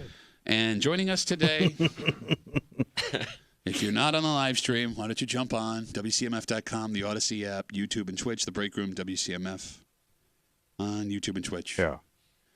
From the Let's Go Duffalo podcast, Ryan Duffy. Hey, Ryan. Fellas, how's it going? Ma'am? Would you like to describe what Ryan is doing today? He is our mythical character, Ribs Arkansas. Yes. In full head-to-toe costume. Got to give the people what they want. Did you have to cut the sleeves off the shirt? Yeah, he's got Sure that Larry came- the Cable Guy look. Yeah. Sure came like this. Yeah. You know what he looks like? What? Famous cowboy Bill Ketchup. You look like your 10-gallon hat is full of ranch dressing. 10 gallons of ranch dressing. Listen, you got a lot of nerve talking to me like that. You got more nerve than a raw tooth. Shh, don't laugh at that. All right, Danger. No ifs, ands, or buts about it. We know what this game's about. It's the Diggs Bowl, baby. Yeah, man. It is the Diggs Bowl. Do you buy any of what McDermott, Brandon Beane, and Josh Allen have been trying to sell the last 2 weeks about, hey, man, we love him. It's just another game. It's no big deal. I think Josh has a soft spot for Stephon Diggs because he has to realize that he's not who he is without Stephon Diggs. And Stephon Diggs isn't who he is without Josh Allen. There's a mutual respect there between those two. Now, do I think that they're hanging out in their free time like they used to when they first became teammates? Absolutely not. Now, with McDermott and Beane, no. Diggs was a pain in their ass, and they're happy to see him go. I don't believe that for a second. But let me counter. I mean, the Bills paid $31 million to make him go away. He's one of the highest paid players on the roster this season, and he's not there. And they wouldn't have pulled this move without going to Josh Allen and getting him to sign off on it, right? Right. I imagine that the chirping in Allen's ear probably got a little bit too much for him to handle here down the stretch of Diggs' time in Buffalo, where it's, hey, if you really want me to focus on what I need to do with this offense, let's eliminate this guy that's always asking for the ball and let me make the decisions I need to make without that extra weight on my shoulders. All right, so I turn here to... What? What's up? No, he's just such an idiot. He's such an idiot. That just ain't nice. That dog won't hunt. Don't do it. What's your question? It turns out over the last 2 years, statistically, the teams that Stephon Diggs plays on do worse the better he does. Last year, the Bills were 3-2 in games where he caught over 100 yards, passes for over 100 yards. And the 3 games they won were against bad teams, Washington, the Giants, and the Dolphins. This year, the only loss the Texans have had was to the Minnesota Vikings. He had over 100, almost 100 yards receiving, and they got blown out. In the 4-game winning streak prior to the last game of the season last year, Stephon Diggs did not catch for more than 50 yards. He only topped 30 yards once. Is Stephon Diggs more of a distraction now on the team he's on than he is a legitimate playmaker? I mean, I don't care about the Houston Texans at this point. I'm just worried about the Buffalo Bills, and there's no doubt about it. Stephon Diggs had to go. He was about as welcome as a skunk at a lawn party, okay? So it was time for him to leave. And he's going to be fine. He's got so much money, he buys a new boat every time the last one gets wet, okay? So no issue on my side. I think that it was a good move by the Bills, and I do think that he is a distraction. And I'm glad that the Bills have parted ways with Stephon Diggs. God bless him. Bless his heart. Down in Texas. Just not on the Bills no more. Do you know who he looks like? Who does he look like? actual bum Phillips. I just want to be clear before we get to the picture. You're from Texas. Yep. Yeah. But you don't care about the Houston Texans. You care about the Buffalo Bills. I'm a homer. What can I say? But you're from Texas. Yeah. I'm all hat, no cattle. From yeah. I don't think you thought this character through. I'm all hat, no cattle. All right. Wouldn't he be from Arkansas? Yeah, Tommy just pointed that out there. Yeah, I don't know. You make a good point. Tommy with the golden sombrero last week, 0 for 5. And we all saw that coming because, again, when Tommy does well, he immediately falls on his face. So he needs a win as bad as the Bills need a win. Let's get to our first pick, also Stephon Diggs themed, from this morning here on a Tommy Tells It Like It Is on CMF. Over under 1/2 a touchdown for Stephon Diggs. Well, you know, I do like Stephon Diggs. Oh, yeah. And I think he's cool. Okay. So I'm kind of torn here. Oh. What are we going to do? You know, 'cause I kind of like the kid. Sure. Well, it's not who you like or don't like. I It's know. how he's gonna It's a perform. business. If that's your gut feeling. I understand it. But I'm also emotional when it comes to stuff. Yeah, no, I know You're an you. emotional picker. Mr. Emotion. Well, you know, I like cool people. You know? Uh-huh. I do. I like cool No, people. you're really cool. All the guys you hang out with, super cool. Whoa, another hat. You hang out with me. I stand by what I said. And you have a hat. I'm going to take the over on it. Really? Yeah, I'm going to say the kid gets one. Okay. Because I like him. But you pick it because you like him, not because you think he's going to play well. It's my pick. So to be clear, you are over. A little surprise pick there for you, buddy. 1/2 a touchdown for Stephon Diggs. I am surprised, but I like it because, again, you speak into the universe things. And you said, they change. like, if he gets some space, it's good for us. You want to see some cool guy touchdowns. Mm-hmm. All right, Danger, Stephon Diggs has 3 touchdowns so far this season total, but they've been weird. He had an opening day with 2 touchdowns. He had a touchdown last week, but it was a rushing touchdown on a broken play. Over under 1/2 a touchdown for Stephon Diggs on Sunday. You know he wants a touchdown against his former team. You absolutely know he's going to find a way to influence C.J. Stroud to get him the ball in the red zone or near the red zone. I think he's getting a touchdown against the Bills. Doesn't necessarily mean his team is going to win, but I think he does get a touchdown against the Buffalo Bills. All right. My pick exactly. We turn to Grilly the Kid. Over under 1/2 a touchdown for Stephon Diggs on Sunday. You know, I get nervous when Stephon Diggs gets going, you know. I'm probably more nervous than a long-tailed cat in a room full of rocking chairs, okay? But the problem is you got to get him going. That's why Buffalo had to move on. So I think that if he does get going, and there's no doubt, I agree with Tommy, he's going to get fed, okay? He's going to get fed? He's going to get fed. I'm going to take the over on this one. Okay. I think Look at that Stephon Diggs will get a touchdown. Yeah, I would get really excited that a man wearing a sleeveless flannel and suspenders. By the way, why are you wearing the suspenders? Those pants ain't going anywhere. Oh, please. You're so dumb I could throw you on the ground and you'd miss. I don't think I got that one. All right, the boys are in agreement. Over 1/2 a touchdown for Stephon Diggs. Let's get to our second pick from Tommy this morning here on CMF. Over under 2.5 touchdowns for quarterback Josh Allen. I believe in Josh Allen. Oh, do you? Yes. Well, then why don't you nut up and do what everyone wants you to do, you bitch-ass bitch. I'm going to nut up on Josh. Well, I don't know if I have to dump that or not. No, it's my emotion. Yeah, my emotional nut. Nutting up. Yeah. If I have an emotional nut and I offer it to a man, there's nothing wrong with that. Nothing to see here, kids. Why'd you bring kids into it? I meant kids in general. That doesn't make I any think sense. you're kids. Kids as My people. kids? No, you're a kid. You just said I meant your kids. No, Hold on, you're I a gotta kid text to my me. wife. Hey, honey, we can't let I Tommy around the kids anymore. I bought you drinks and you were a kid. Anyway. Over under 2.5 touchdowns total for Josh Allen on Sunday. I'm going to take it. You're going the over. Over. Yeah. I think he's going to have a hell of a game. Okay, so to be clear, you're over 2.5 touchdowns for Josh Allen on Sunday. All right. Ryan? Yeah. Josh Allen has played as 2 Josh Allen so far this season. We saw weeks 2 and 3 calm, controlled, patient Josh Allen. Week 1, we saw hair on fire Josh Allen. Last week, we saw uncork a 53-yard pass because nothing else is going wrong while halfway out of bounds Josh Allen. You talk about the motivation of Stephon Diggs to play well on Sunday. You would think Josh has the same motivation because he doesn't want to hear all week about how Stephon Diggs is something he needs. Over under 2.5 touchdowns for Josh Allen Sunday. 2.5 touchdowns. So we're talking he's got to get to 3 touchdowns. Yeah, 3 for the 21 points on the ground in the air. Yeah. I got to take that one, baby. You're going over? I got to take the over on that one. We know how Josh Allen plays when he's focused, okay? The boy's tougher than a $2 steak, okay? And when he gets going, he's hotter than a $2 pistol on a 4th of July. Why is everything $2? It's in Texas. Things are affordable. So I hear.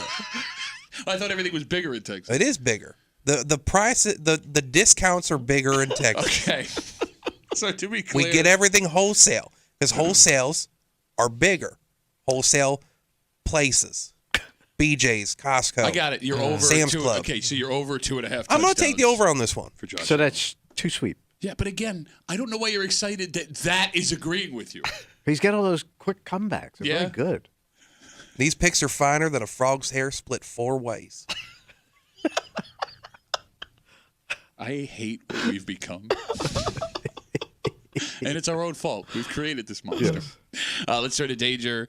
I mean, you know how Josh gets when Josh wants what Josh wants. Does he want this? Over under 2.5 touchdowns for Josh Allen on Sunday. You know, there's a weakness to Houston's defensive line. It's the middle of the defensive line. They have a good pass rush, but I think that they can exploit that middle of the defensive line and really kind of get going again on the run game, which they weren't able to do against the Ravens. I'm going to disagree with Jimmy John Wayne over here. Jimmy John Wayne. And take the under on Josh Allen. All right, so there's our first deviation, Thomas. So you don't have any quips except that one you just did. He sounds Other than that quip that just showed up. he sounds more confused than a cow on AstroTurf, I'll tell you that much. Mike Danger from 95.7 The Fan, Ryan Duffy in a cowboy hat and suspenders with no sleeves from the Let's Go Duffalo podcast joining us here to recap Tommy's picks from this morning. Let's get to our third pick from Tommy on a Football Friday on CMF.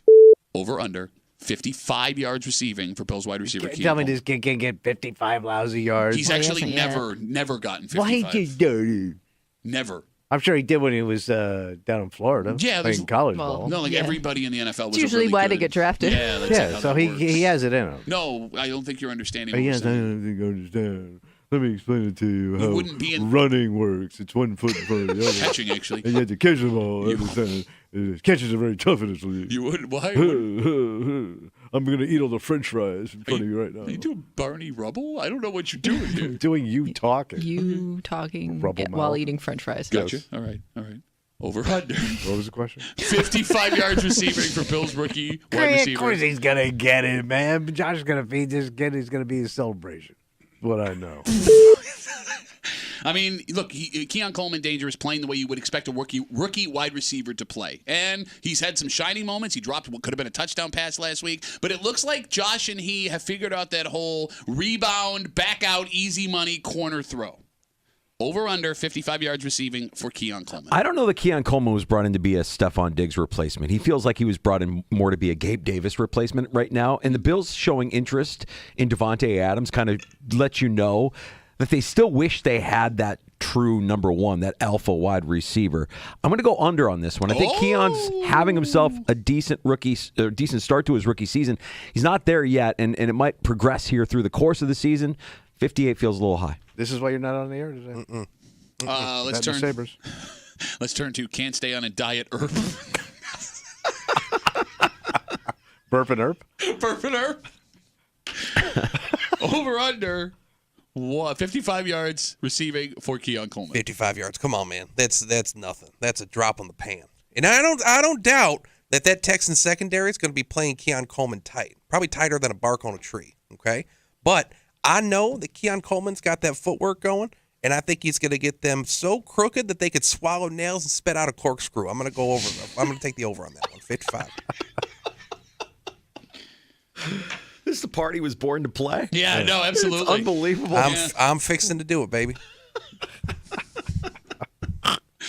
Happier than a pig in slop right now. Shut up. Let's get to our fourth pick of the break room. Man, you're lying like a no-legged dog. All right, so what's the next question? So the Bills win by at least 2 points. 2 lousy points? That would be, yes, 2 Are you kidding me, man? You think this team's got more? This team's got more than 2-point win. Bills are 500 against the spread this year, just a heads up. Okay. I'm just letting you know. I'm giving you all the data. Here's Pep. Why does anybody talk to you? Does anybody talk to you outside of this room? My wife talks to me. Feels like you're stalling right now. So you have do the Bills win? Do the Bills win by 2 points or more? Yes, I think they're going to. Okay, so just 2 Yeah, points. I think we're going to see a hell of a game. Okay, when you say a hell of a game, what do you mean? Well, I could get a lot of control down there in Texas. So you think it's going to get out of Things are big in Texas, Pat. Yeah. You might see yourself a big longhorn blowout, a 10-point Texas style, grits on the side, New York City, Big Apple, Western New York. Okay. Yeah. Ryan? Yep. This line has been moving like crazy. The Bills opened as 1.5 dogs, despite the blowout. Dogs. Despite the blowout against the Ravens, the line has moved 3 full points towards Buffalo, despite the fact that both teams are dealing with what could be significant injuries. Deion Dawkins, limited yesterday. Khalil Shakir for the Bills has yet to practice this week. Mm-hmm. Do the Bills win? And if so, do they do it by 2 points or more? Listen, everyone's down on our Buffalo Bills after last week. You know, you got Deion Dawkins' injury. You got the poor play of the defense and the offensive line. But I'll tell you what, you can put your boots in the oven, but that don't make them biscuits. I got to say the Bills are going to win today. And I do, or on Sunday, and I do believe, I'm with my buddy over here. I'm going to say that this is a big old Texas with a dollar sign at the end. Blowy. What the hell was that? Blowy. It's blue. That's how they say it in the South. Is that how they say it? A blue. I think he's having a stroke. A blue. It's the sound he made after eating the Texas Roadhouse out of all of the biscuits. It's a blur. Okay, Danger. We gotta mix the coach and ribs combination. Football coach ribs Arkansas. Yeah, It's not about as sharp as a mashed potato, I'll tell you that much. Danger. Yeah. The Bills need this game, not just for. There's a big difference between 4-1 and 3-2, and I know that sounds stupid, but you know what I mean by that. But for the psyche of this team, all of the coverage this Trey got in the offseason, for the sake of Josh Allen's mental health, do the Bills win? And if so, is it by 2 or more? Yeah, I think they do win, and I do think they win by 2 or more. I'm not going as far as a blip, but I'm going to say 27-24 Bills. But you're close to a blowout. It sounds pretty close to a blur. No, You're saying semi-blow. It's a 7 points away. That's a semi-blow. I'm rocking it. Yeah, I'm saying, yep. Mm-hmm. Did you run out of old Nope, I just Western wasn't sure what sayings? I could say on the radio and what I can't say on the radio, so I'm going to try to keep it Christian here. All right. I don't think it could be Christian showing that much skin. Somebody in the chat room just called him Belly the Kid. I don't understand. I put on a collar. Y'all told me to look nice. Please. That guy in the chat's so dumb it'd take him 2 hours to watch 60 Minutes. Go home. You're out of material. Please. Your material is done. It's over. Yo, please. You lying. All right, let's get to our. Shut up. I'm happier than a possum eating a sweet potato. Tell you that much. Being here with my friends. Final pick from Tommy this morning on CMF. Ryan Duffy, not so fast, buddy. Let me tell you something, partner. What's that? I'm talking Texas right now. Yeah. This game's going to be a hell of a game. I've never But in hated the anybody. end, I'm sorry, go ahead. In the end. Stefan's going to – it's going to be a lesson for Stefan. Oh, yeah? He's going to get his comeuppance. Okay. And he's going to learn a lesson. Uh-huh. Okay. And I think what you're going to see from him – because I do think Stefan's a cool guy and he's a little misunderstood. And I think all that John he was doing is going to come back to bite him in his ass, Texas style. Okay. And I think he's going to apologize for the way he's behaved towards the Bills after this game. What a stupid take. He hasn't done that at all his entire career. That's what So you're this saying this game's is gonna a do to first him. ever Stephon Diggs apology. Right. So to be clear, I think he's going to talk to his buddy Josh, Uh-huh. and he's going to apologize for what he did. He doesn't because he We'll kind of never brought this know. on himself. he doesn't think he did anything wrong. Yeah. Okay, so Stephon Diggs, certified Stephon Diggs apology. Before we're back on the air. Before we're back on the air on Monday. For what for his conduct off the field and what he said about the team in what was it, GQ? Yeah, GQ. Who even reads that anymore? Danger is Stephon Diggs embarrassed so thoroughly on Sunday that he publicly apologizes to the Buffalo Bills and Josh Allen. Ooh. It's a tough one. Are you kidding me, right? Is that a tough one? It's not a tough one. He's not doing that. That's Yeah, but you're Stephon thinking Diggs about it. got a lot of pride, man. That guy never apologizes for being who he is. Like he was literally blown out by his other former team in the Vikings 2 games ago, and not a peep out of him. Yeah, but this one hurts more because it's the Bills. He was beaten by the Vikings in that amazing, and Justin Jefferson outplayed him in that game in Buffalo. He didn't apologize. But that's why this is big. It's going to be more special. Okay, I got you. Let's turn to. I can't even see his face anymore with that stupid hat. What? Oh, I thought you were talking about his chins. Like, that song? You literally can't fence him in. You don't have enough fence. Don't fence me in. We're out of fence. I got too many chins.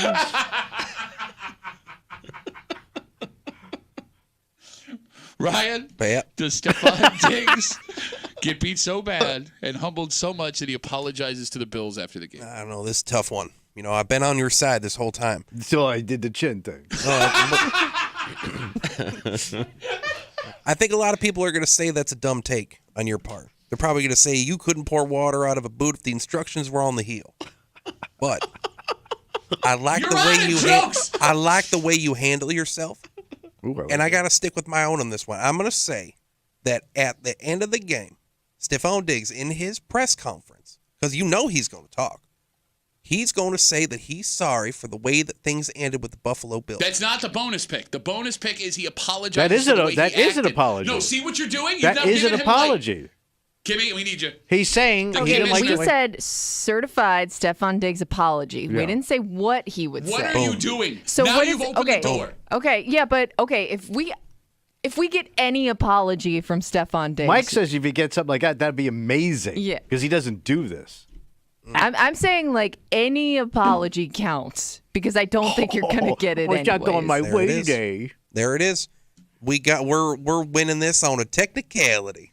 He's going to apologize. There's going to be a big time Stephon Diggs apology after the game. Okay? All right. And that dog will hunt. You already said that one. But he's still going to hunt. Danger. Yeah. You can catch him every weekday, 3 to 6 on the Sports Bar, 95.7 The Fan. What do you guys got going on today? So, we have the Sabres, Sabres not home opener in Prague. They are the home team. So wait, this is an official game. Yeah, this is the kickoff to the NHL season today. Oh wow. Yeah. Yeah. Okay. And I love how you make it a face. The NFL did it in Brazil. Same thing. So. Well, yeah, we tried playing hockey in Brazil. It's a little tough.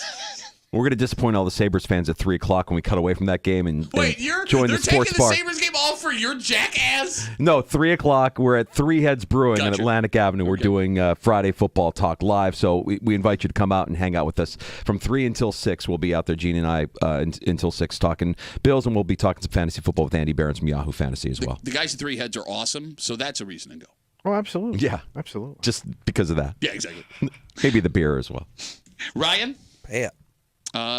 If I wanted to catch the latest episode of Let's Go Duffalo, where can I find that? You can find that on the Odyssey app or wherever you get your podcasts. And you can find us on social media at lets.go.duffalo. I do want to say Ryan is desperate to be he wants to feel like a real radio person. Mm-hmm. And A real radio person. And he thinks that real radio shows and podcasts have celebrity guests. Mm-hmm. So he paid money for a Bills legend to be Oh, on really? the show this week. Whoa.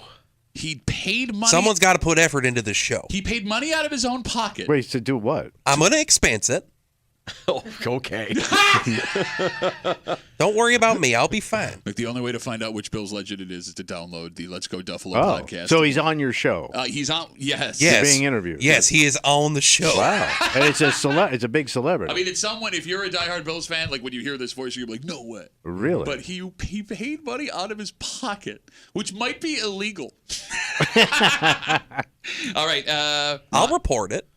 Ryan, always a pleasure. Thank you. Thank you. Danger, we'll see you next week. You got it. All right, let's take a break. But before we do, Yeah, what's it's our going on? last pair, baby. The tickets are on sale right now. LiveNation.com. Billy Joel and Sting coming to the Dome in Syracuse. One night, one stage, two gorgeous men. April 11th, courtesy of Live Nation, but you can call us right now. 252-WCMF, 252-9263. We got a pair of tickets. 8th caller, Billy Joel, Sting, Cuse. 252-WCMF, 252-9263. If you're not the lucky winner of our final pair, they are on sale right now, 9 a.m. Or that it's after that. Okay. LiveNation.com. Good luck from your friends here in the break room on CMF. There are some dream vacations people will take. And there is an animal, adorable little baby thing that has taken the nation, the world by storm. A baby. Yeah, you've seen this thing. He's all over the news. All over. Look, he kind of looks like a testicle, but he's cute. Okay. And there is a woman in America who spent God knows how much money and Lord knows how much time. To do what? Just to lay eyes on him in person. To go see it? We'll get into it next here in the break room on 96.5 WCMF.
This thing has taken the world by storm. And like there's hours of footage if you want to watch. I think they have a live camera if you're interested in keeping an eye on this baby pygmy hippopotamus. So what this woman did makes her a psychopath. Yep. You're hanging out in the break room, Rochester's Classic Rock 96.5, WCMF. We'll get to that in just a second, but it is Friday. Oh, boy. Please enjoy all the creepy things Tommy said in a newer, improveder, funkier form. It's the Creep Cap, and it happens now on CMF. Oh, you feel that?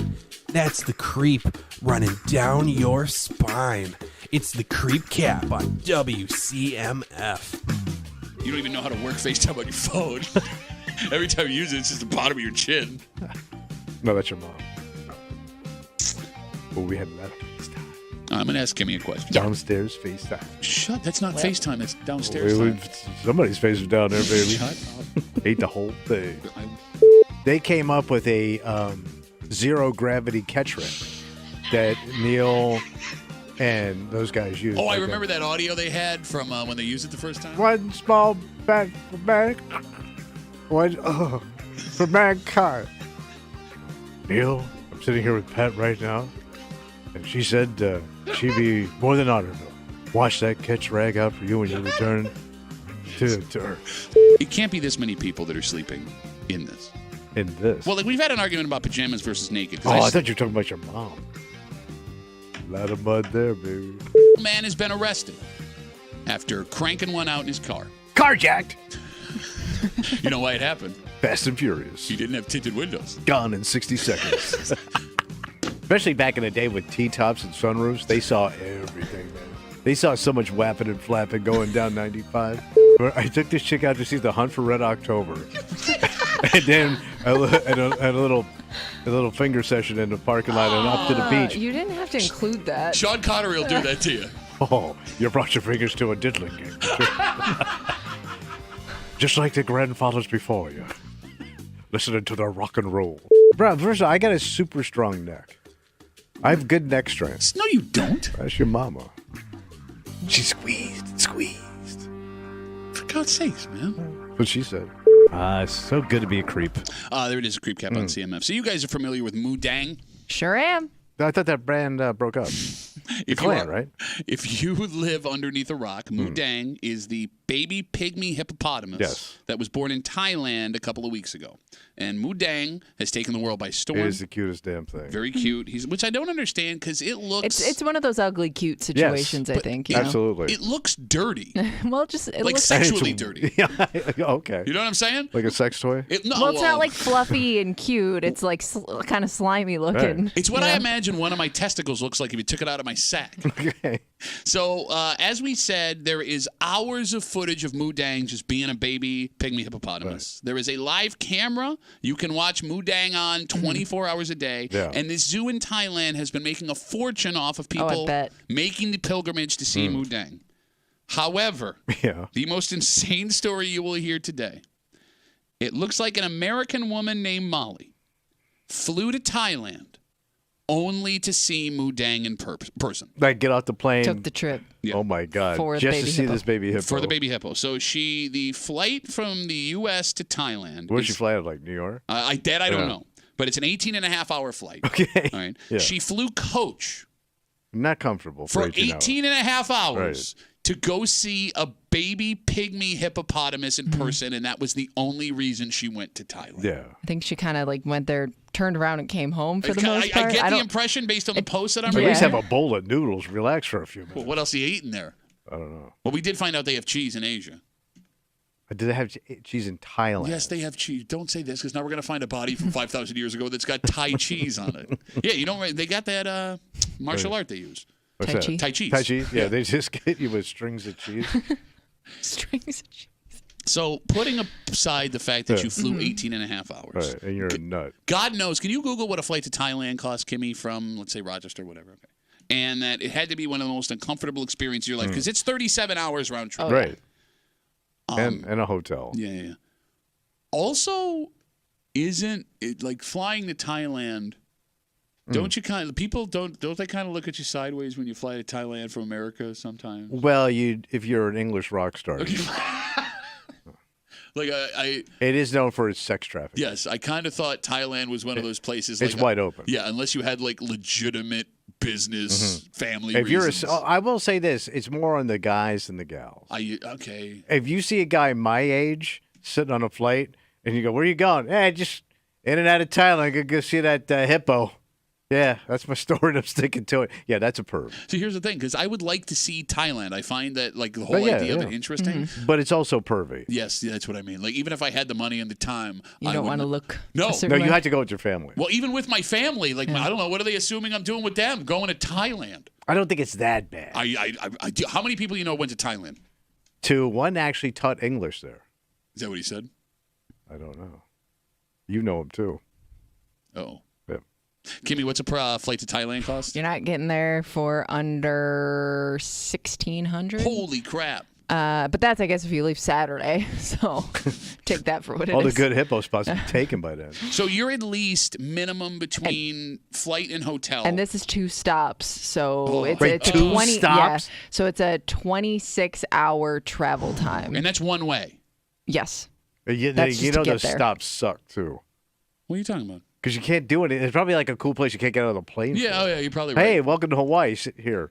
So like you'd be over 2 days in total No, travel you'd be time. 4 days. Well, It's 28 hours one way. No, I'm saying Plus 40, everything else. 48 hours is 2. I'm saying 2 full days Oh, yeah. in Right. clock, like just time in Right. the air Right. to go see a baby hippopotamus, and it would cost you a minimum of $2,000. You'd have to feel like the biggest idiot getting off that plane. Okay, but let me I ask don't you a know, question. unless you get there and you're like, this is worth every penny. But it won't be. Like, you're not going to hug it. You're not What going if to get you to get feed to, it. like, would you do it if you got to actually hang out with the thing? All right, like so you now got a I'm sorry. VIP experience. All right, so now I'm a single guy on the plane, and you start asking me questions like, "Where are you going?" Yeah, I'm, yeah, like, yeah. I'm going to Thailand. Oh, no kidding. For Yeah. what? They're gonna let me touch a baby hippo.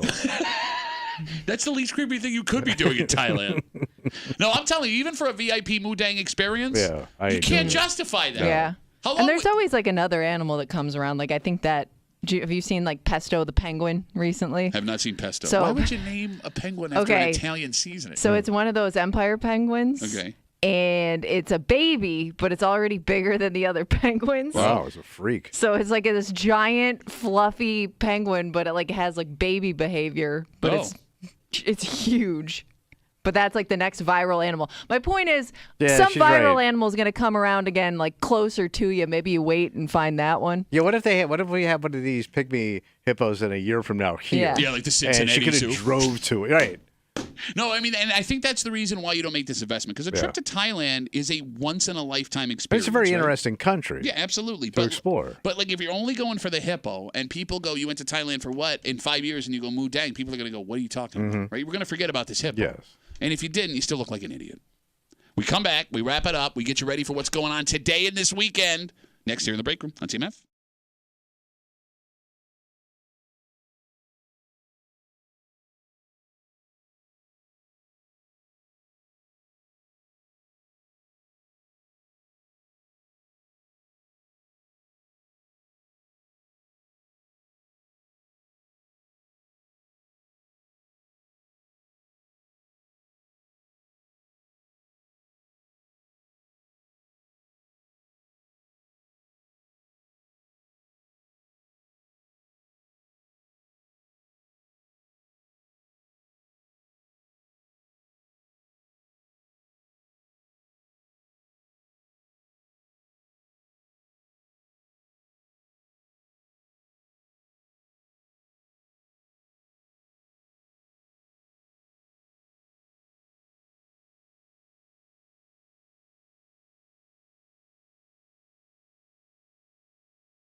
It's going to be Rapperoo. The old Friday Rapperoo. For a Friday Break Room CMF. All right, there's a lot going on here. What's happening? In exactly 3 hours, Ooh, your boy. Buffalo Sabres kick off the NHL season. This is a regular season This is game. exciting. I'm excited. I can't Come wait. on, man. I'm cutting my nap short today. You are? Uh-huh. I don't think I've ever seen Prague. I'm interested to see Prague. Well, you're only going to see the inside of the ice arena. Yeah, you probably Close won't see enough. much. Don't they ever show you like outside people Sometimes, walking like around? outside the arena. So are there fans going to this thing? Yeah, I mean, bro, it's Eastern Europe. Hockey's huge in Eastern Europe. No, I mean, is there like people from here that would Traveling. take? Yeah. If I didn't have this job, I would go. Or you're yelling about a goddamn hippo. Well, but I'm going to be there for a couple of games. The Sabres skate today. Kick off the NHL season against the Devils, 1 o'clock live right here on CMF. We will carry the game for you. So if you are at work and you want to watch the game, or listen to the game, pop in an earphone, put on the radio. We got it for you here on CMF. Fantastic. But yeah, they're playing a couple of games. They've already played a couple of games. So you'd get like a new city. You'd get a couple of sporting events. All right. And, I mean, you get to see Eastern Europe. There you look at that. Oh. It always looks so nice there. People always look so friendly. But the big game this weekend, obviously. Oh, yeah. It's a Diggs Bowl, baby. Bills, Texans, 1 o'clock live right here on 96.5 WCMF. If you want to watch the game, watch it. Come hang out with me. I'll be at the Bill Gray's Tap Room in Chi-Li. Bro, it's a cheat day. I am partying. Cheat day. Maybe I'll have my wife give me a ride home. Cheese fries.